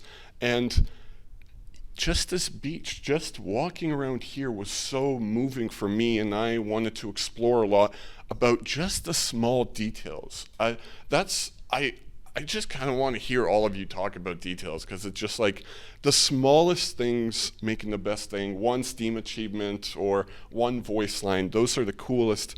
But today, I want to talk about the designer's decisions to go make those games details. So stay with me on a little trip. What are design trees? Here I'm going to implant my own game theory, but whenever we as designers are making a game, we always start at the top, and we have to make decisions. Whenever we make a decision, we go down the list, and they can be very small. Should I do 3 or 4 health? Should I do multiplayer or not? And that's a huge leap. And it sort of builds up the sort of genetic code of your game, and it just continues to evolve, and we forget that it has so many impact on our game and what we do, and this is our role. You start with nothing. You start with a blank slate, and you got to implant meaning somehow by making these decisions and giving it to the player. And we made a lot of decisions for You Them Dare. These games are great. I love them so much. And I love not just the games, but thinking about the what if. You know, when I had the previous decision tree, it's like, okay, but what if you took that route? Or what if you did this? Okay, what if that happened or that happened? And you enter into completely new territories, which just excites me. And you can go make those decisions. This is my submission that I did, Bound Network. It's my attempt at a turn-based. But I wanted to put out the source code because I feel like it is the most direct possible. Go do it. Go make those decisions. If you want, turn it into a roguelike. I didn't know how to make there be an increased difficulty. If you think you're up for the challenge as a game designer, go make it. Go do it. Show me what increased difficulty is in this game, because I didn't know. And it has remnants of ideas I had, and it's all there. And I just think it goes to show that behind all of these games, we forget it's just decisions making the details. And they're beautiful decisions. These people have gone down the chain of these decision trees to make amazing games like Rain World, Nuclear Throne, and Celeste. Any type of games, the Papers, Please, the Ultra Kills, everything's there, and I love it. So this is what we have right now. It's the designer's decisions, and they make the game details, and then these details will be put into a game, put into a bundle maybe. People can play it during COVID and get mind blown. I was mind blown, people. I was mind blown. So this is pretty incredible. Like, when you think about it, it's wild. And I forgot to say that in that bundle was a different game. I completely changed my view, because when I entered into the previous presentation, I'm always thinking about, okay, how can I make a game? I've been wanting to make a game with John for years, just years and years. I'm thinking, why has it not happened? What have I done? How could I? And I started realizing last presentation the power of the details, and I was loving that. And I don't know, y'all, but I haven't made that many games, and I'm thinking, like, what's up? How do I make the right game? And in that same bundle is a game called Fist. Fist is quite a game. It's a tabletop role-playing game that stands for Freelance Infantry Strike Team by Claymore RPGs. It's a tabletop role-playing game, so basically there's one person refereeing like a conversation of play, and everyone brings their characters and their weird mercenaries to hunt down in this paranormal Cold War setting. It has a lot of stuff in it, content notes. It has war, oppression, drug use, cult, self-harm / suicide, body / cosmic / psychological / medical horror, conspiracies, and animal harm in a camp sci-fi style. Fist is about trying to understand the absurd nature of the world.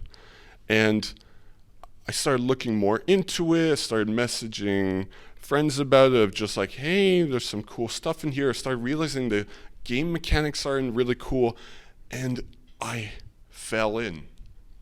I fell in this huge ecosystem of independent creators creating such innovative tabletop stuff, the most amazing things. It's this wonderful queer-led ecosystem of people, and I started feeling like an explorer who's lost in this jungle that has literally evolved years ahead. And I was looking through, and I love it. And here's one thing that powers it so much. It's slightly updated now, but you can adapt, change, and copy whatever you want to Fist right now. You could pull it out, get Fist, do whatever you want with it, as long as you credit Claymore RPGs. And now you can see why there's such a blossoming, this evolution. Like I gave the game, it's like, here, go make your own decisions, go do whatever you want with it. And people have made a lot of stuff with Fist. This is just a small amount of the games that have been made. And like again, with the decision trees, focus down on the decisions that get to the details. Fisticles is literally just, okay, I want vehicles in Fist. It's a small thing. Okay, great. Fist Avalon is fantasy. It's fairy tale. You go. You're Arthurian now. No more Cold War. This one's great. This person, out of nowhere, was like, hey, let me make something where you try to make actual paper lighter kits. It's a whole thing. But everyone is taking it in their own way. We each have a voice inside of this. We each have a voice to say what decisions we want in the games. And I just find that so beautiful. Like I found the details of Rooftop Cop beautiful. And I'm a fan too. I released 2 things. You can get them. They did a lot of game jams for the things. And I come in from a background of loving voiceover and sound effects. So I was like, okay, let me try to insert some of that into Fist. So I did an inspiration kit for characters with some voiceover. I got some gruffy text, you know, I'm a general. And I also did voice lines for 5 hypothetical characters.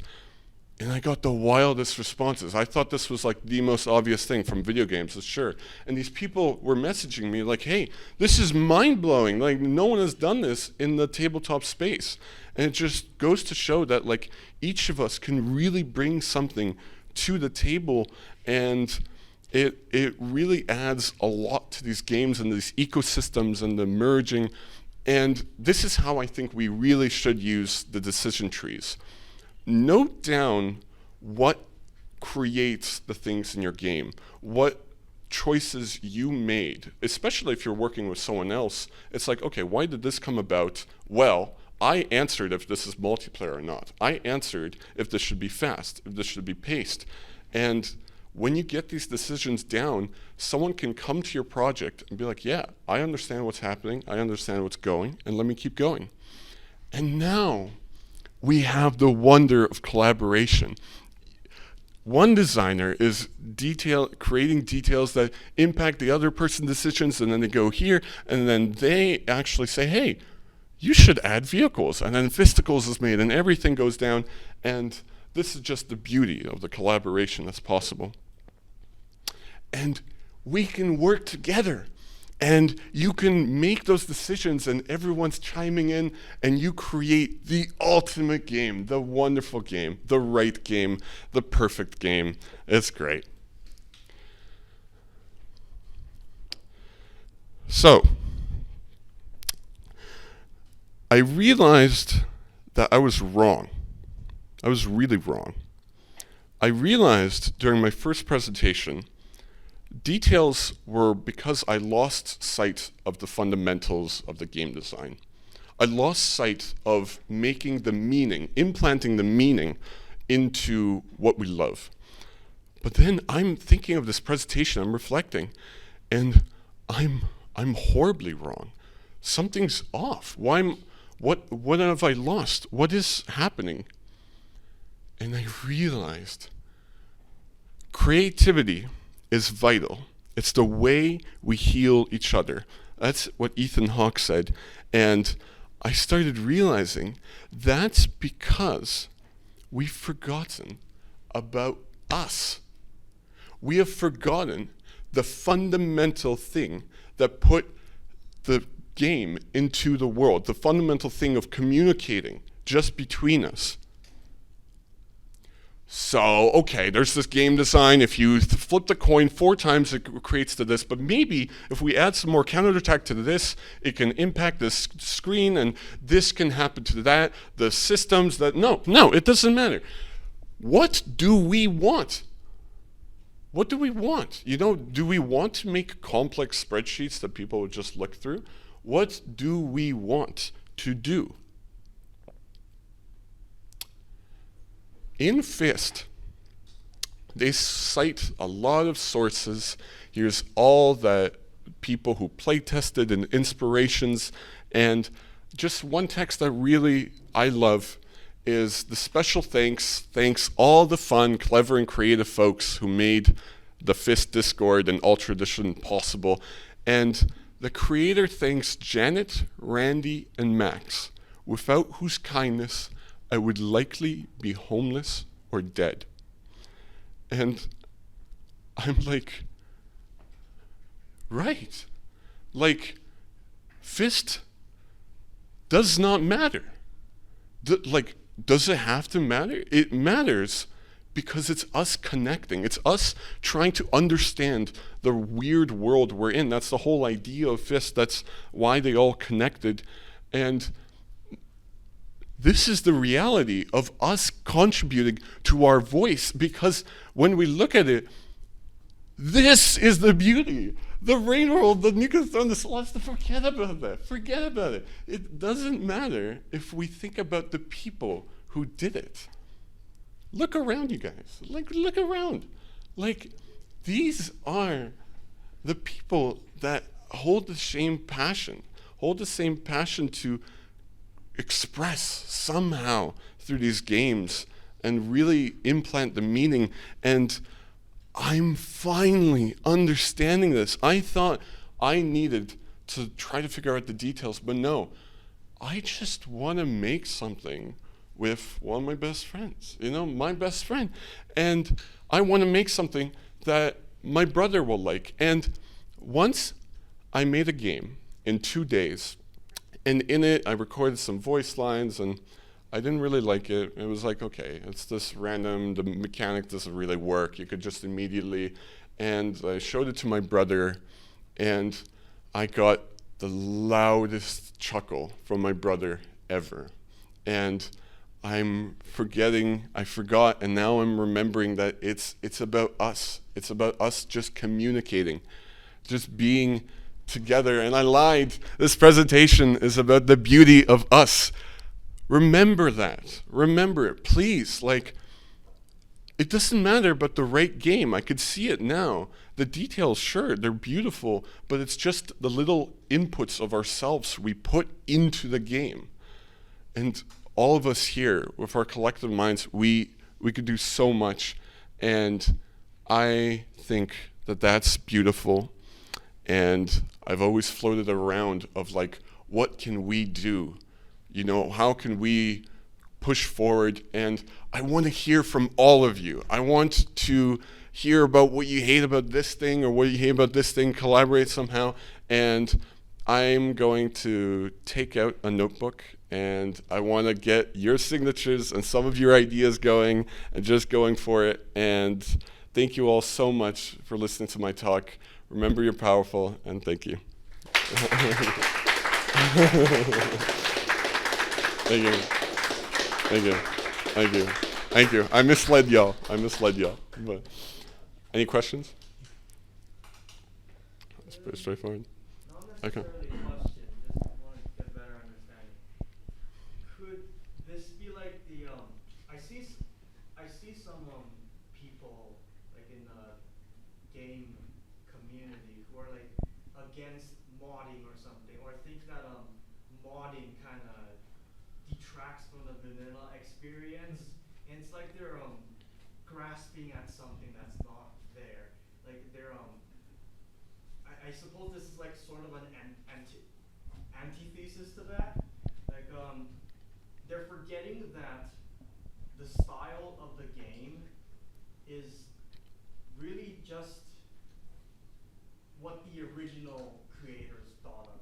Modders putting their own ideas in. It's like they're trying to use grasping on some sort of objectivity that doesn't exist, or maybe what you guys were talking about with the roguelite and Souls-like, defining these sort of genres, these sort of things that aren't there. So I guess this is sort of what you're trying to express. We're forgetting, we're all caught up in these sort of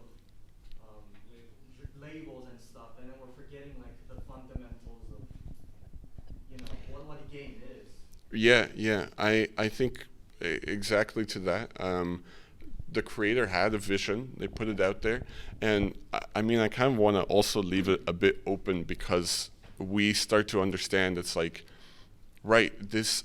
I want us to remember it. Like, sure, the game's great, the mods are great, but the community that's building around it, what it defines, what it means, what NDG was showing of the BMS was just magical, of just how it kept going and how they've taken on their own. And we're all here, we are talented, we're smart, we can solve problems, we can create stuff together, show art, and that's what matters. I just want to have fun with y'all. Y'all are great people. Oh yeah. I have two comments. The first one is that David Fist had a hack of the fishing mini game, which is the funniest thing. Second is I was gonna ask, have you heard of the apocalypse theme before? Yeah. Yeah. I was gonna say you had to use these super. Yeah. It's great. It's a great. It's like a monthly bundle sort of really small indie games, art games. It's very fun. Yeah. I buy one of the issues every couple months. Yeah, and I was playing Rooftop Cop, and I was getting blown away by the beach. I'm a big guy for the beach, but it's like, yeah, at that time, I was communicating with the dev almost. It was like having that connection, and I loved it. I loved it. Anything else? Yes. Adding to what Jason was saying, about modding and community adding stuff to the game and whatnot. Like in the past, when I was really young, I used to care whether a mod fit in the game. Let's say Fallout New Vegas. I would be like, oh no, Star Wars mod? No, that can't be right. Right. I wouldn't like it, right? But then I thought about it. I'm like, the whole fitting the theme and whatnot. The developers, the own creators of something, can take the canon and literally fuck it up. They can do that. Yeah. So why does it matter whether someone just takes something and just completely changes it? Right. I realize it's completely meaningless, Right. It was their dream. It was their vision for a game, and they realized it, and that's a great thing. Right. Also, another comment about the whole this is about us, right? There are some sometimes when a game comes out, some people are like, oh, this game is soulless or whatever, and oh, this game is soul, that game has soul, which it's very vague. Someone who doesn't know, they can look at this what do you mean? Right. I feel what they mean is that when a game has soul, it's someone, there are designers behind it that creatively express themselves the way they want it. Right. But the term soulless, even though I think it's a vague ass term, it Right. doesn't mean anything. But it means a game wasn't really designed in a way that the creators genuinely wanted, but it was designed as a product. Right. Just Yeah. appeal as many people. Let's say I'm gonna use an example. Let's say the Call of Duty, new Call of Duty. Yeah. Right? It's Smart games. yeah. Oh yeah. Yeah. Yeah, so in some ways, what you're saying, I feel it's very much true. I love that you say that. Because a lot of creators I've seen also, it's the difference between the stuff we primarily consume and then things we just merely consume. If you want to spend some time off, do something, it's there's a lot of games where you could just chump it into meaningless progression. It just keeps going. Oh, here's this golden skin for a gun. It's okay. But here, it's we have the chance to stop ourselves and say okay, I don't need to pump out a game every year for something. I don't need to make this portfolio buster or something like that. I could just make something that says something I want, put something out there, and when you have a team that, for example, I don't know, Destiny 2 or any live service thing, it's yeah, give us an expansion every year. Let's see how these characters go. And you can easily lose track of what people really loved about the themes, the messaging, or the secrets, or yeah. I agree.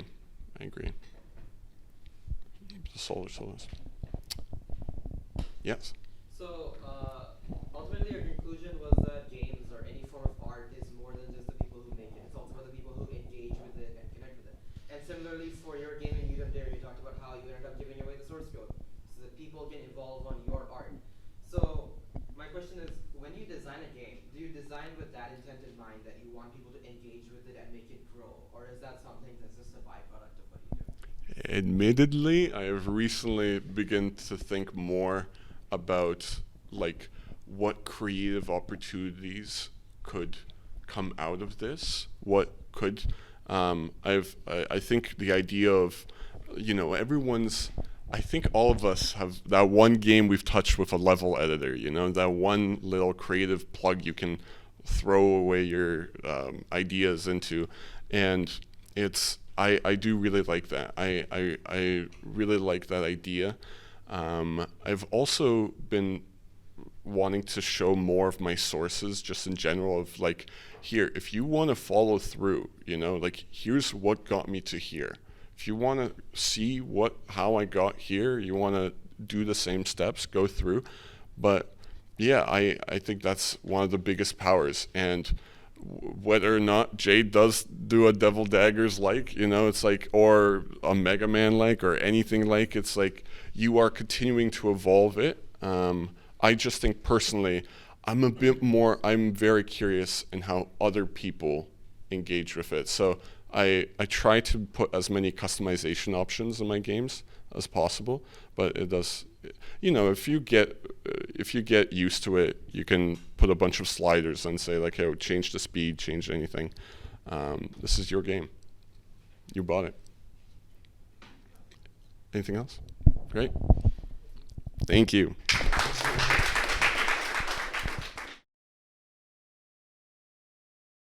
Hi everyone, I'm Zero. Today, well, it's hard to follow up that really amazing presentation from before me, and also it feels weird to be the only guy here talking about a popular AAA video game.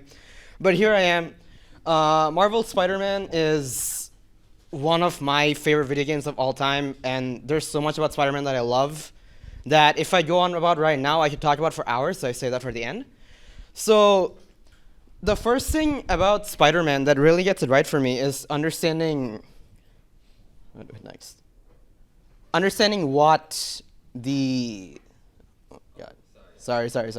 what the superhero fantasy is, right? And this is something that is so subjective and different for so many people. For some people, the superhero fantasy is being like Superman, where you can do whatever you want. You can fly, you can go at super speed, or maybe you can just go invisible and hide from the world or whatever. But for me, as like, I spoiled obviously. But for me, the superhero fantasy, as someone who grew up on Spider-Man, has always been the thrill of web swinging, the idea of the fact that I don't want to walk around anymore, I just want to shoot a web and just start swinging from building to building. Even when I'm like walking around campus, sometimes like it's so lame that I need to walk. What if I could swing to a class, climb in through a window, and then say hi or something? That is super fun to me. So that's the thrill of web swinging, and I think that's the big thing that this game gets. Like in marketing, a lot of people talk about how, oh, the web swinging is therapeutic, and it's like, it's fun. And the truth is, it is. This is like the only game that when I got my PS4, I had it on all the time. When I got on my PS5, I had it all the time. It was always there. Because it's just relaxing to go in there and just swing and swing. And even if I'm not fighting, I'm swinging and I'm having a great time and I'm taking pictures. Because it's just relaxing, and it's that fantasy of like, you know, being me, being somebody who's like, okay, I get to act like Spider-Man. I get to do this all the time. I get to swing, and I get to see the view from way up in the sky, from the top of the Empire State Building, and just seeing New York. And I think that's something that's super powerful to me. And the other thing that's super powerful to me is acrobatic combat. Like, you know, we see Batman, we've played the Arkham games, or I guess some of us has, where like, yeah, sure, he's like dashing on the ground and he's countering and it's all fun. But Spider-Man is different. He's like, he's up in the air. He's pulling people up, he's throwing people, he's doing gadgets, and that is also part of the dream. Like, yeah, sure, I could learn martial arts and I could kick people and punch people, but Spider-Man can like jump up in there, he can jump up a few stories, he can pull up someone a few stories, he can whip people to the walls, and I think that's also part of that power fantasy, to be powerful and to be able to do those things. Oh, it went down, sorry. Yeah. But there's a difference, right? What does Spider-Man get right that other superhero games don't? We've got previous Spider-Man games, we had Batman games, we had the shitty Superman game from the N64. Okay, sure. And then we had the Lego games, we had Ultimate Alliance, but there's that key thing about Spider-Man that we as an audience connect to. If you've seen the movies, if you've read the comics, if you've played the games, watched the cartoons, whatever. And it's ultimately, it's a dual life struggle. It's the fact that, sure, you're Spider-Man, you're the powerful superhero, but you're also Peter Parker. You're a human, you've got struggles, you've got relationship struggles, you've got the struggles of getting your work, personal life balance together. And I think that's something that this game gets so right because it understands it so well. Like, when we even think about our personal lives, right? Like, we've got school, we're so busy with school, we're so busy with work, and like, we lose so much of, what makes life fun. And so that's something that we see in Spider-Man so much, where it's like, he's having fun as Spider-Man sometimes, but even then, he's still human the same way we're human. He's still going through those same struggles where, he keeps doing one thing, but because of his responsibilities, he's losing something else. And that's something the game gets right so much, right? Right from the very beginning, where he's getting suited up and he gets the mail of, oh, he has Rendu, but he also knows he has to go fight a supervillain. Otherwise, he's going to escape. And it's that dual life balance that this game gets right so much. It understands that, he's human like the rest of us, and he always has to make a choice. He's always stuck on that choice of whether, does he take care of himself? Does he pay his rent so he has a house? Or does he go out and do something for his city for the greater good, and then ultimately he loses his house as a result? Or even, does he get overprotective of his girlfriend so that she doesn't, get in the line of danger and lose her? Or does he just let her do what he wants even though she might die? And that's something so powerful, and that's something this game does right. That game will always give you that pressure. And even in the open world where you're swinging, going from point A to B, but there's a crime, and then, the game is designed so well where subconsciously you're thinking, oh, I could always skip the crime and go to the mission. But if I skip the crime, there's going to be a podcast that plays up and talks about how Spider-Man didn't save the day. So do I want to go in there and skip it, or do I want to go and stop the crime and maybe save a random civilian? Even if they're nameless, this game subconsciously puts that responsibility, that feeling of being Spider-Man into you, where if you don't stop it, you're going to hear J. Jonah Jameson ramble about how you're not a real hero. So do you want to hear that annoying voice? Or do you want to go down there and do something right and be a hero? But it's still not perfect. Even for a game that I love so much, there's so much where it can improve, right? Like, sure, the open world does instill that sense of responsibility, but there's a disconnect between that and the narrative where, you have an important mission, but you can still go and do like a billion side quests, and in the main mission, none of that will reflect onto you. And that's where this game sort of lacks, and there's that emotional disconnect where I think they could improve by having some sort of reaction to you, maybe taking your time to go to a main quest, or even improving in the web swinging, which I really do hope comes up in the second. Also, just generally, I think one of the things it misses is when I read a Spider-Man comic or watch a cartoon or watch a movie, he's taking down his villains in so many creative ways. But in the game, it's the same thing every time where, oh, you stun the enemy and then you punch them and then you stun them and punch them again. And so there, I sort of lose that superhero fantasy, because it's like, oh, I'm not doing what Spider-Man would do. I'm doing it in a way a game would make me do. And I think, like, of course, it's an impossible task to make everything unique and make you do exactly whatever you want. But I hope in the next one there are improvements in that regard. But even ultimately above all that, why do I love it, right? Why do I love this game? Why do I love Spider-Man as a character? So to look back on history, the first movie I ever watched was the first Spider-Man movie. The first movie I watched in theaters was Spider-Man 3. The first movie I watched in 3D was The Amazing Spider-Man. The first toy I bought with my own money was a Spider-Man toy. The first game I bought with my money was a Spider-Man game. So Spider-Man, and the first comics I've bought and read were also Spider-Man. So it's something that's so ingrained within my DNA. And having grown up playing these games, there was always something missing. Like, maybe the swinging's not right, maybe the combat's not right, maybe the story's not right. So when this game got announced, it was, that same feeling of, oh, will they get this wrong, right? And then they finally showed us the first gameplay, and I thought, okay, maybe we're getting somewhere. Maybe we'll get it. And like this game is also why I ended up getting my PS4.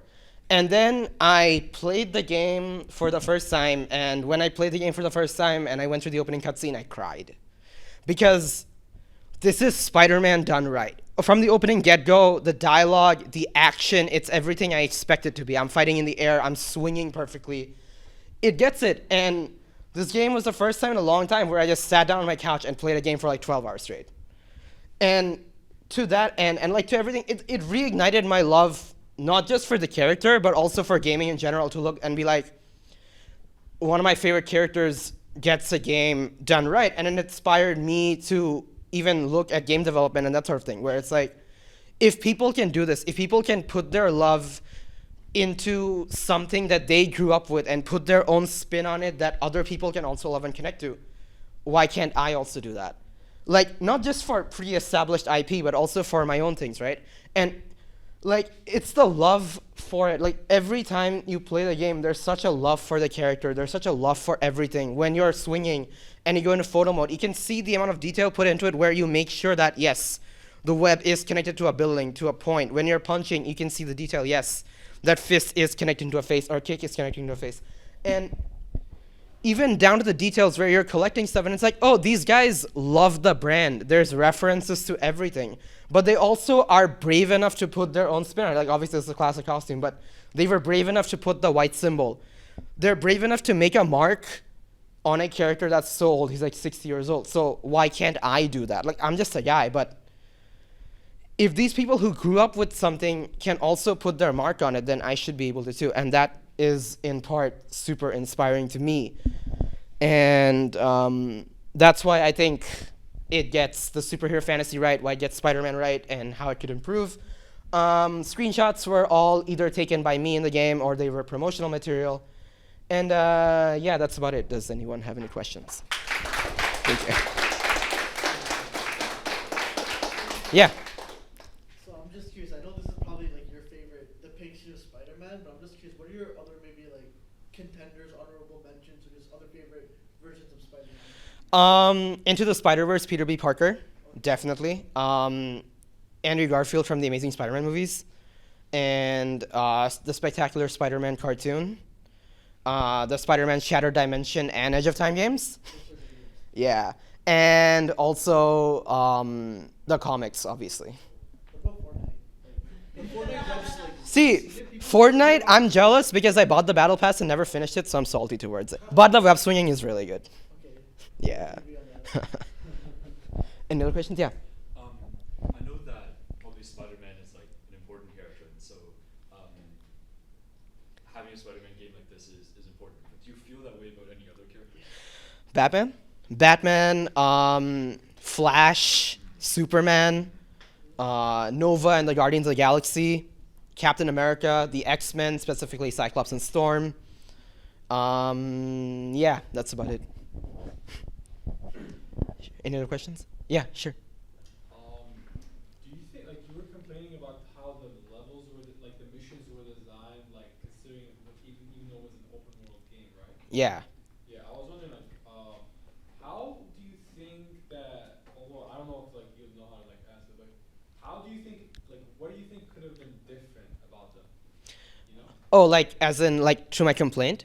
Yeah. Yeah, so maybe it could be something like, maybe there's like, you have to go meet MJ or something, but instead you like spend time doing crimes or whatever. And it can reflect in the dialogue where it's like, you're late, you were supposed to be on time. Just little things that really add to the world. Because in the comics, we get that so much, right? Where sometimes he's on time and people praise Peter Parker for it. But he's known for being late. So people, like when he's late, people either comment on, oh, he's late, he's always late. Or people get angry, like, why are you late? There's some urgency to it. Or maybe in missions where you could make it more active, where if you're late to a mission, maybe some consequence has already happened as a result of you being late, if that makes sense. Yeah, that's actually pretty cool. Yeah, thank you. Having time missions and whatnot, if you don't get, like, not time missions, time events and whatnot. Yeah. Like, let's say there's this, like, time thing, and then, but you have to, like, meet MJ, like, how you were saying. Yeah. You can only choose one. Yeah, exactly. That'd be important, yeah. Yeah. Oh, I really like it. I think it's an improvement in some regards. Like I think Miles has more style in his swinging, and I think it's a prettier game. What?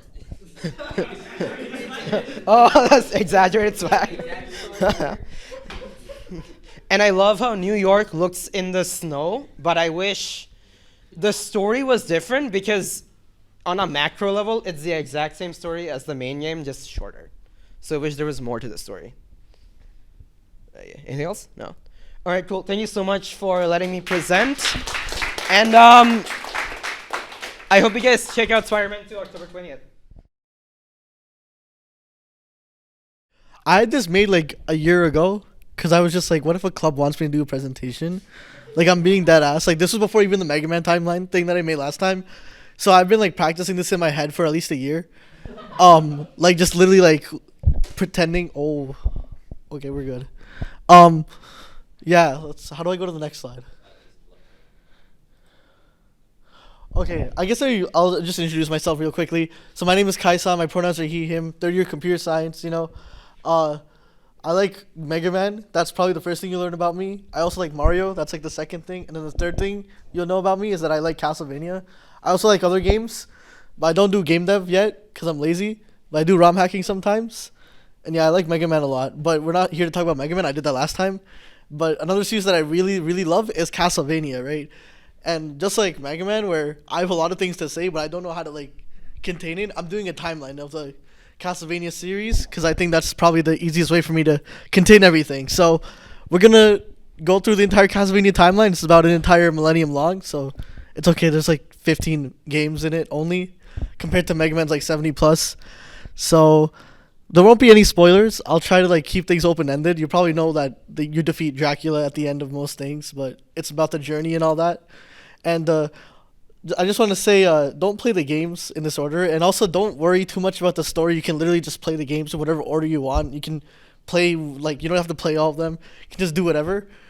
But it's just a way for me to not complain. I'll complain about it later. Talk about Castlevania. So, there's the mouse.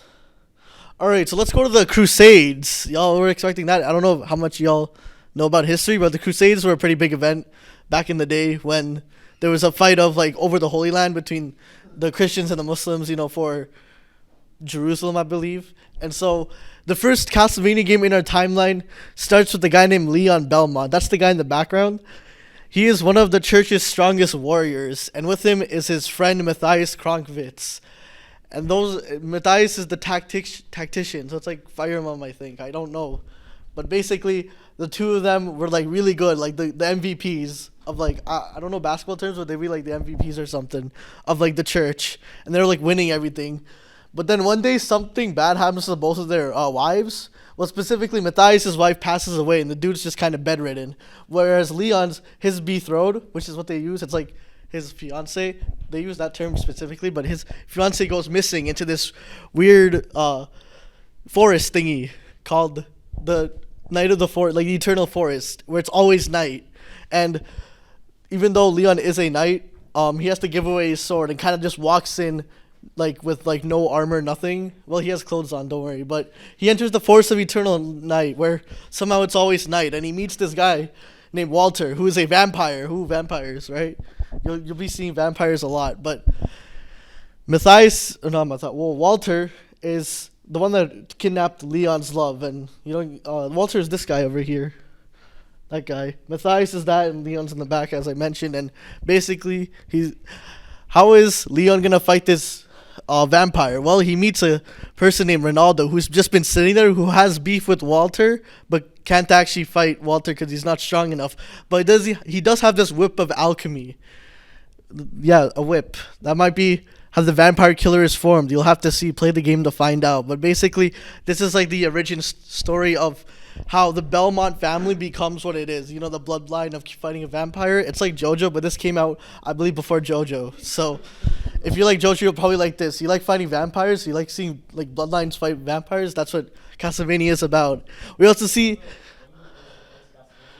I believe it was 86 or 87. I forgot which one came out first.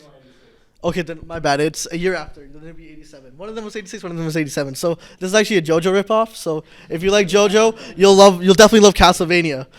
Also, we get to see where characters such as Death, that Grim Reaper guy, Medusa, and Succubus, and a whole bunch of other characters that you'll see in the later games. You kind of see how they all became a part of Dracula's army, and you also see how Dracula came to be. Because if you notice, I didn't actually mention Dracula until at the very end. You'll see who turns into Dracula and stuff. All right, but once Dracula is formed, he doesn't really do anything for like a few centuries. He's just kind of like building power and chilling in what's called Wallachia, which is like old Romania. That's like kind of where it is, where most of the games take place in, because Transylvania was in Romania or something. I don't know geography, but yeah. What we do see is eventually one day Dracula decides to wake up and he's like, oh, I'm gonna finally attack people. So what did the Belmonts do? They gotta fight Dracula. You're gonna be hearing that a lot, Dracula and fighting the Belmonts. So we have the first guy, well, technically the second, but the first one to fight the resurrection of Dracula, or the true form of Dracula. Trevor Belmont, that's the guy in the back over there. There are games on the names. I'm too lazy to mention them. Literally, the order doesn't matter, so I'm not going to mention the game names. But in the 1400s, we have Trevor Belmont, who has the vampire killer whip, and is going to use it to fight Dracula. And on his way there, he meets a few people, such as Sypha, who I didn't include a picture of, but that is eventually a witch that was under Dracula's control, who he saves, and then they eventually get married after the end of the game. But he also meets this cool guy named Grant Dynasty. He's like a rogue kind of character. I put him there because he's pretty cool. And he also meets Alucard. Alucard you've probably heard of, not from Hellsing, but like a different character. He's considered the son of Dracula. But what's interesting is Alucard wants to also fight his father. And you have to play the game and find out why he wants to fight his father. But he joins Trevor, and pretty much the four of them all go fight Dracula. And yeah, they eventually beat him. And then, Trevor and Sypha, they get married. And what's interesting about Sypha is that she's a witch, right? So future Belmonts after Trevor get like magical powers too. So they're even stronger. Each Belmont gets stronger than the previous one, which is pretty cool. Another thing is we got Grant. He helps rebuild Wallachia after Dracula completely destroys it. And Alucard, he falls asleep again. He's literally just like me. I wish I could sleep for that long. He comes back a few centuries later. But what happens right after Trevor defeats Dracula is that Dracula unleashes a curse, which is pretty much like the Black Death of like actual modern times, like a plague upon Wallachia. And instead of seeing Trevor in the next game, Curse of Darkness, I lied about not mentioning games, but oh well. In the next game after Dracula's curse, it's out of order because Castlevania is like that. We see Hector, who's that guy over there. He's pretty cool, and pretty much he used to work for Dracula. Being able to control devils, literally called a Devil Forge Master, and pretty much what he did was he left Dracula because his beloved was like killed, and his former friend or coworker Isaac is the one responsible for it. So he's back in Dracula's castle for revenge. Well, not really Dracula's castle, more like a ruined down area. Because the way Dracula's castle works, the Castlevania, is that it's kind of like a weird entity just like Dracula himself. So it will literally rebuild if Dracula comes back to life. So that's like kind of a sign that, oh no, something bad's happening. Also, if you probably recognize Trevor or Hector or Isaac or Alucard, it's probably because you've seen the Netflix animated series. I have many things to say about that series, but I just want to say right now, it's not canon. It's just its own adaptation, like its own story. So you can watch the series. I don't recommend it. I suggest you just play the games. You can play the games or watch the series independently of each other, and y'all will be fine. So Trevor does his job of being a Belmont and killing Dracula. So whose turn is it? About 100 years later, it's usually a century or so, is this guy named Christopher Belmont. Probably the most underrated Belmont just because his games aren't very good for some reason. But basically, they're stuck on the Game Boy, okay? So Christopher Belmont, he also kind of does the same thing, but he's the first one to do it solo, right? Trevor had a group of people. Christopher's pretty badass because he literally was the first one to do it solo. And compared to the later Belmonts, he's, I guess, relatively weak power scaling wise. But basically, he defeats Dracula as he does. And eventually, he has his own son, Solio, which is that guy over there, that's Christopher. There's like barely any artwork for this game, but that's Soliel, his son. And pretty much during this ceremony where after Soliel becomes old, they're like about to pass over the vampire killer. That's like the family here. I don't know how to pronounce that. Like the item that gets passed over so that they can defeat Dracula if needed. But during that ceremony, Soliel is possessed again. And basically, or not again, he is possessed, but Christopher has to go and fight his own son. And he beats his son with a different whip, with the vampire killer actually. So yeah, this is the only time it's okay to beat your child because it's actually freeing them from from being possessed. But otherwise, please do not beat your children or do not hurt other people, unless you're Dracula, okay? So then they team up, and fight Dracula. And after Christopher, we have another Belmont. This is a relatively obscure guy. His name is Simon Belmont. You've probably seen him before, actually. And basically, this is where the first Castlevania happens. We've already done a few games. You can tell that Castlevania wasn't very designed with the story in mind until much later. But it's not a big deal. Like I said, it's a gameplay first kind of series. But basically, Dracula's back, and it's up to Simon this time, this like barbarian-like guy, to take care of defeating Dracula. And then, actually, before I continue to the second part, you might be wondering, what the hell is Light Yagami doing here? What is this person doing here? What's that? Let me tell you, they're all Simon Belmont. Oh, we're good. I did not think this through. I need to tie that wasn't even my shoes. How do I go back? I'm good. Okay. That confused me as well. That's how bad it tripped me up. So they're all just depictions of Simon Belmont. The top and middle ones are both drawn by the series artist Ayami Kojima, which is like the one you've seen for all the other previous artists. Like all that really detailed paintings that you'll probably see for the series. That's all done by Ayami Kojima, I believe. The bottom one is literally done by Death Note's illustrator for a crossover game called Castlevania Judgment, where he does all the designs and literally just copies it from Death Note. Like I forgot who looks like Misa or whatever, but yeah. You have Light Yagami Belmont. But basically, Simon's pretty cool, everyone loves his games. But the main thing is that you got Simon's Quest, which happens 7 years right after, where he goes on a quest because Simon also gets cursed. See, defeating Dracula isn't as easy as, he goes away for good. Nah, he usually drops a curse, or there's usually still people trying to resurrect him, as we'll see later. So basically, what Simon has to do is he has to collect Dracula's remains to physically summon him again, to beat him again, just to get rid of the curse. Like, that's how much he hates Dracula, and that's how much the Belmonts hate Dracula, This is true hater stuff, and that's what I love about it. There's Belmonts that will do it just because, I'm a Belmont, I have to do it. And then there's Simon who's like, I'm going to literally beat you early just so that we get like an extra 7 years. But what happens, I believe, 50 years later is, that was 50, is Juiced Belmont.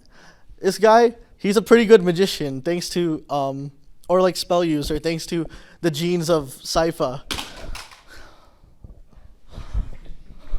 Cool. I love cable management. Oh, we're still back here. Okay. So what happens this time? Well, basically, Juiced has two childhood friends. Yeah, childhood friends. That's going to be a common thing as well. Top one over there, Maxim.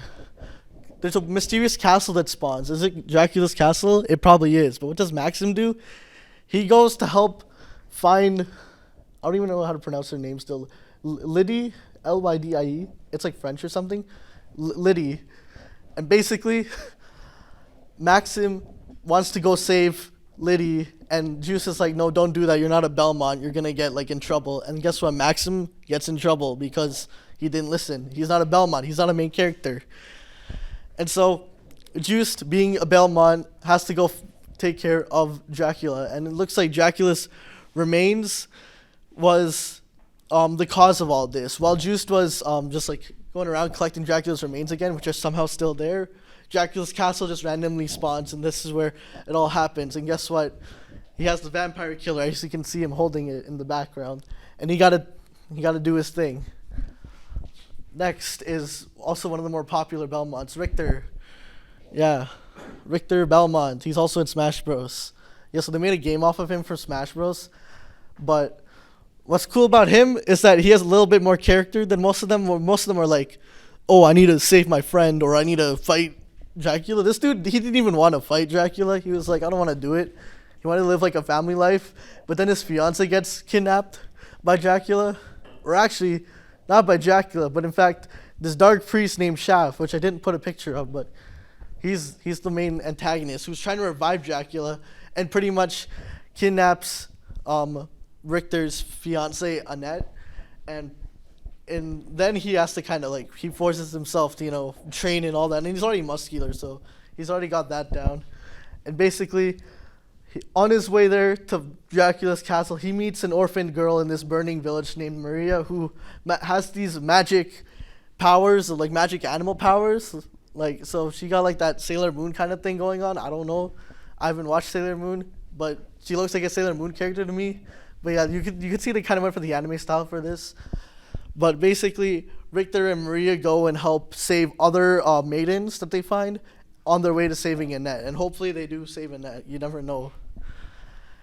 After the events of Richter's game, Rondo of Blood, Dracula's castle reappears again, like pretty early. Like literally, there's a 5-year difference. And for some reason, Richter is cursed. And he's not able to take care of what's happening at Dracula's castle. Richter is nowhere to be seen. So Maria runs in to go look for Richter. But at the same time, Alucard wakes up. Think he fell asleep in the 1400s or something. Now he's awake, like almost 400 years later. I wish I could sleep like him. He sleeps more anyways, like in game. But that's Alucard down there, the son of Dracula. And you find out pretty much what his deal is. Like, you find a lot more about Dracula's backstory, like Dracula himself, and also Alucard's. So that's what I find really cool. And yeah, Symphony of the Night is the first time, or not the first time technically, but release-wise, it's the first time where we don't play someone that's a Belmont, I think, which is cool. And also Symphony of the Night is probably like the one that y'all have heard of. Like, that's the one that defined the Metroidvania genre. But yeah, that's a good game. So what happens after this is the Belmonts go into hiding. They're preparing for some battle that like Nostradamus predicted. I didn't even know that guy was like reliable, but I guess he is. And so what did they do? Because Dracula's going to come back eventually, right? So what happens is pretty much there's other clans, cults, and other groups that try to fight Dracula. And this is a cult, Ecclesia. And it's led by the guy on the top right over there, Barlow. And 2 of the students or members of the cult is Shinoa, the girl in the back, and her like adoptive brother. Like, they're both orphans, so they're like technically siblings, and like, I don't know, they're not like blood related, but you know what I mean. But that's Albus down there, and basically what Barlow has been doing is training Shinoa to be able to use different glyphs, which is like spells and stuff. It's like on her back for some reason, like it's like a tattoo on her back, and like she absorbs it, kind of thing. I don't know how that works. I don't remember that happening in the games. But basically, wait, is that fine?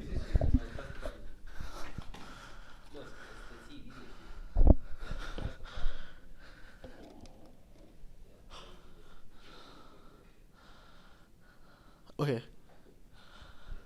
Alright, I'm going to pretend that's going to disappear. You don't have to read the text, that's just for me. But basically, what happens is Barlow is training Shinoa to be able to get all the powers to fight Dracula as Dracula's castle has come back again. But then out of nowhere, Albus is like, nah, I'm going to steal your powers, and then disappears. So now Shinoa has to retrain, literally gets amnesia, retrains, and has to find Albus and also literally just recollect all her items. And on her way there, she meets a village called Weigel Village and meets the people there who will have some special powers, which I'm not going to tell you. You have to play the game and find out, because that's spoilers, but it's also a good game. But you find out more about the people of that area of Weigel Village, and you just, maybe you fight Dracula, but I don't know for sure. And after that, we got, this is where things get crazy, I want to say, because a lot of things happen. But I just want to say, if y'all ever read the Dracula book by Bram Stoker, like the original Dracula book, yeah, so that book is technically canon to Castlevania, but it's like a different set of events. So if y'all don't know the story of the original Dracula, it's like a man named Jonathan Harker, I believe, is looking for his wife and meets a mysterious person, or tries to meet a mysterious person called Dracula. And obviously fights Dracula, but one of the people that helps him is a man named Quincy Morris. In the book, he doesn't have children, but in the Castlevania series, Quincy actually has children. John Morris, which is this dude over there. Basically, why does Quincy... So the reason why Quincy Morris is even able to defeat Dracula is because this Morris family is pretty much like a relative of the Belmonts. So while the Belmonts are hiding, they decided, hey, let's give the vampire killer to our cousins. And then they also have another group of cousins called the Lacards. So you got Eric Lacard in the middle over there with the Alucard spear given by Alucard while he falls asleep or something. But basically, these two, they go on a journey to fight Dracula's castle. But why does Dracula's castle appear? Because World War One. But why World War One? Because Dracula's niece, Elizabeth Bartley, which I believe is based off of Elizabeth Bathory, like that vampire character up there. Oh, I need to stop doing that. That girl over there, she's part of the Black Hand, which was responsible for the assassination of Franz Ferdinand. I wish I was joking, but that's actually what happens. Like, I'm being, like, serious. Like, yeah, she is the reason why that all happens, which causes World War One, and then, you know, all, like, the atrocities and, like, agony of World War One, all that soul, all, like, the souls or whatever, the dark souls, are all just stuck there, and that's enough, like, negative energy to let Dracula's castle reform. And so in 1997, John Morris and Eric Lacard, they go and fight Dracula or Elizabeth Bartley. I don't know. Maybe both. Maybe like nobody. I don't know. Play the games and find out. And then World War II happens. I guess technically Hitler is canon to this series. He's not mentioned. But there is another painter that is in the series. In Dracula's castle that appears again because of World War II's events.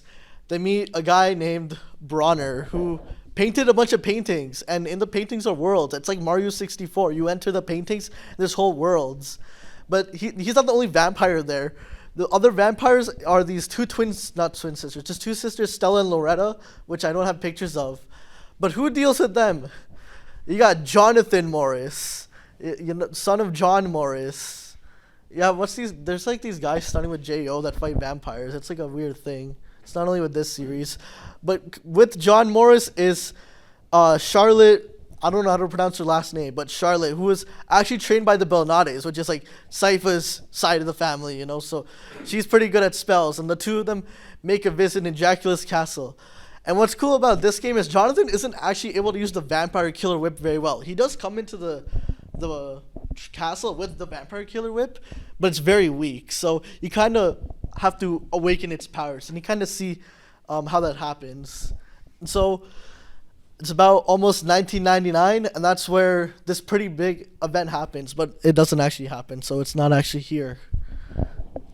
There's something that happens in 1999. Konami didn't make a game for it, so we're skipping to what happens in the future, and you find all of that in the past, but that's to mention the last point. So, but we'll cover over what happens in the actual games we see. So it's the year 2035. Why that year specifically?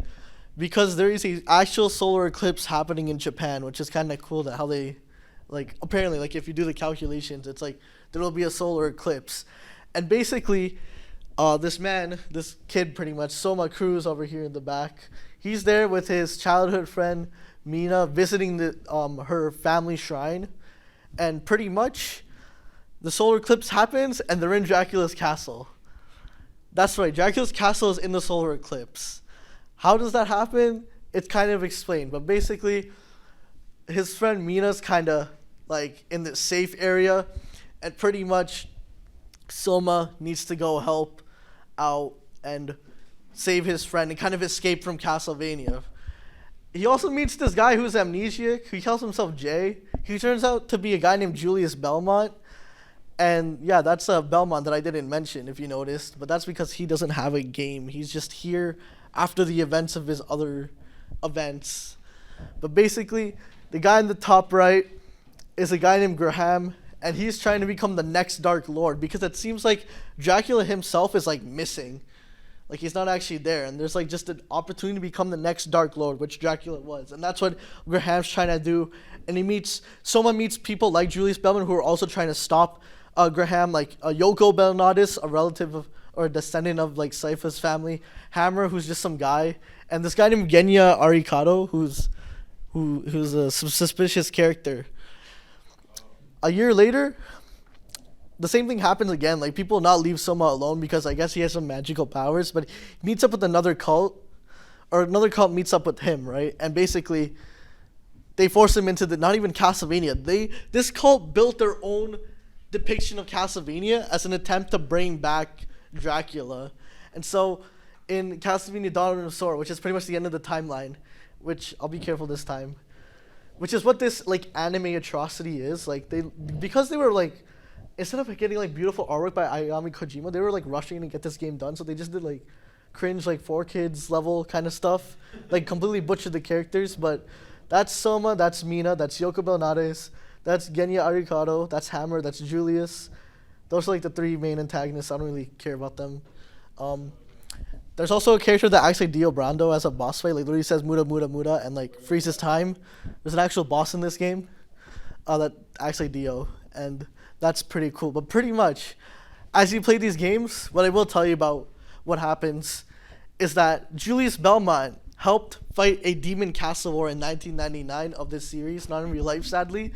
But basically, during this time was when Dracula was finally gone for good. And they put Dracula's castle, sealed it into the solar eclipse somehow.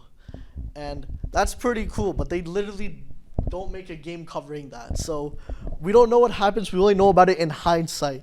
It's mentioned in like different dialogues and other stuff like that. And that's kind of where the series ends right now. Because, yeah. As for the next slide, now it's more like, what now what? What do we do now? It's 2036. Do they make more stuff? No, Konami doesn't make games anymore. It's very sad. They make NFTs for this series. That's what they did for the 35th anniversary.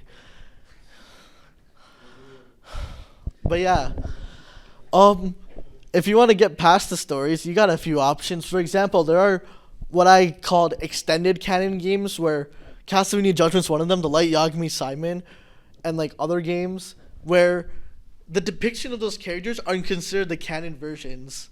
So in that Light Yagami Simon Belmont game, whatever they mention of Simon Belmont is what happens in those in his original games. It's like, so whatever information is revealed, that's technically canon. And honestly, I should mention right now that most of the Castlevania story was brought to you by series director who came a little bit later, Koji Igarashi, who usually just goes by Iga. So he really helped make Castlevania have a proper timeline and a proper story. But there's other games in the series like Circle of the Moon and Legends. So bottom right is Nathan Graves. He's the main character of Castlevania Circle of the Moon. On the top right is Sonia Belmont, who was in Castlevania Legends in a technically not anymore canon game because Lament of Innocence, the Leon's game, replaces that. But if you're interested, I can just tell you that she has a child with Alucard, which is kind of weird. So I guess that's how that works after the events of the game. So that's cool. And also, the Netflix series I mentioned, yeah, they're not canon, but they're not good either. I don't like the series, but if you like it, it's up to you. But don't watch it. I don't like it. Not only is it a poor adaptation. Wait, who asked that? I assumed it was you. Not only is it a poor adaptation, it's just not a good series. I just think it's like the writing and all that. And also they removed Grant Dynasty, who I highlighted earlier, like from Trevor's games. Like, it's Trevor, Alucard, Sypha, and Grant. Grant isn't mentioned at all. And also the director of the series hasn't played a Castlevania game and literally said like, oh, I looked at the wiki a few times. I've read the wiki more than they have, and I played the games. And it's not any better with Richter's upcoming series. Richter is literally like dropping trailers for it. I'm already not liking it, but if you like it, it's up to you. Like, it's just a personal thing, but you can enjoy both. You can enjoy either. You don't have to do either.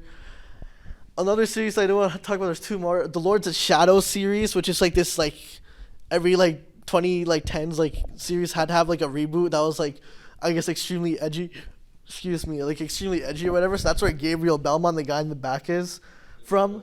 I actually enjoyed it. A lot of people don't like it because the game definitely does have an identity crisis. Like, I've never really seen it as a Castlevania game. People compare it to games like, Dark Souls, God God of War, Shadow of the Colossus, like all those other like popular PlayStation games. So it's up to you. I mean, I enjoyed it for what it is, unlike the Netflix series, because it was just so different. Like, it is its own thing. And ironically, that series is made by Mercury Steam, who also made Metroid Dread, which is weird because they literally said, oh, why don't, because everyone loves, the main popular play style of Castlevania is either linear stuff or the Metroidvanias, right? Mercury Steam said that, oh, no, Castlevania fans don't care about the Metroidvanias, which is like the biggest lie. So they definitely didn't know their audience, but I guess they did for Metroid, which is like pretty sad. But they're pretty cool series, you know. You can check it out if you want. And lastly, if you want like a true Castlevania spiritual successor, you have the Bloodstained series, Bloodstained Curse of the Moon 1 and 2, and Bloodstained Ritual of the Night. It had a successful Kickstarter, unlike Mighty Number 9, and it's also literally directed by Iga himself. That's what he's up to nowadays. And how does it compare? People, I literally haven't played it yet. Like, I've just been lazy. But I'll probably play it soon. But most people say that they're very similar to Castlevania. And it's up to you whether that's a good thing or not. People like it because if it's literally Castlevania, it's, hey, more Castlevania-like gameplay. But maybe people wanted more different stuff, and that could be a bad thing. It's really up to you. But that's a great series to check out. And I think that's all I got. But, like, y'all have any questions? Don't clap for me because I hate Konami. They ruined my series. Any other questions? Hi, Ahmed. How do I remember all this? I've been practicing in my head for a long time for some reason. Like, I just know the order. Also, like I said, do not play the games in this order. I have a list later. I have a list earlier if you want, like a list of how to play all the games. But you don't even play all the games if you don't want to. Like, just play whatever looks cool to you. Maybe the story looks cool to you, but Adventure Rebirth, Dawn of Sorrow, and Chronicles probably. Oh, basically, how do I go back? Okay, I can. Okay, yeah, I'll go to my number 1. So this one, okay, I did say they're bad, but basically this game has a remake on the Wii. Oh, some of these games have remakes. They're not considered canon. Like, Iga just said, like, oh, the original games are like the original intention, so remakes are considered retellings or like folktale versions of those games. But Castlevania has a really good, Castlevania the Adventure has a really good remake on the Wii, as stuck as WiiWare. So you have to like buy a Wii that already has the game installed. Or yeah, that's what I did totally. So that was definitely like my number 1, I guess. And then my number 2 was all the way in Soma's game Dawn of Sorrow. Even though the art is terrible, there is like a mod that like replaces all the art with like nice drawings and stuff. But Dawn of Sorrow is like one of my favorites. And then another one, I guess my number 3 would be back to Simon. That's where this version of Simon comes from. This like definitely different because dude has red hair and all that. But Castlevania Chronicles, which is like a remake of Castlevania 1, not considered the true no, Castlevania Chronicles is a linear one. So yeah, there's 2 types of gameplays like Castlevania I should mention. Like, there's like level to level gameplay like Mario or whatever, Sonic or whatever. And then there's the Metroidvanias, which y'all have seen, like Metroid or Castlevania, or Hollow Knight. I think that's like what people use. Hollow Knight likes, or Hollow likes as I call them now. I think Metroidvania is a stupid name, but I'm gonna call them. Yeah, they should be Mega Mario likes and then Hollow likes. But yeah. Any other questions before? Yeah.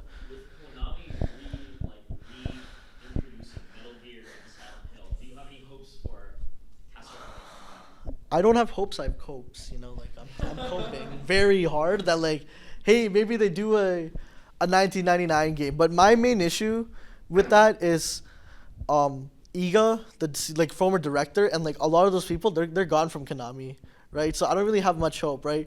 With like Metal Gear Solid, I'm kind of glad that they're at least remastering the games, and not like completely not making new games, because I feel like a new Metal Gear Solid game wouldn't be the same. Yeah, but that's like in-house, and like they're trying to keep like stuff.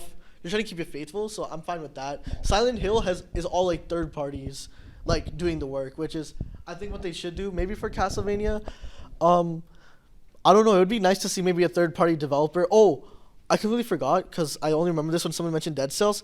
Dead Cells has DLC where you get to see Castlevania stuff, which is really cool. It's not canon, obviously. It's literally just a crossover thing. But give that a try if you like Dead Cells and you want to listen to Castlevania music. There's another thing I was gonna mention.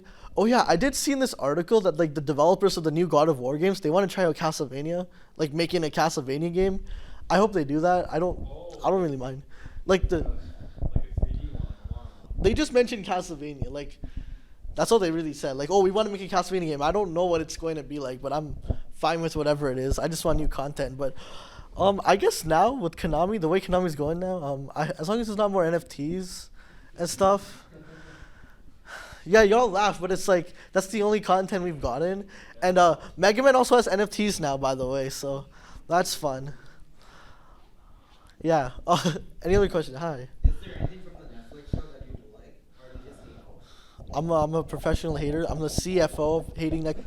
Like, there's a CEO already, so I asked, can I be CFO? And or something. I'm like, or COO. I'm like I'm not CEO. I'm like the second in hand of hating it. If there's anything I like, I guess the animation for the fight scenes are cool. Like they do some good effort with that, but it kind of just gets like ruined when like everything else happens. I'm trying to think.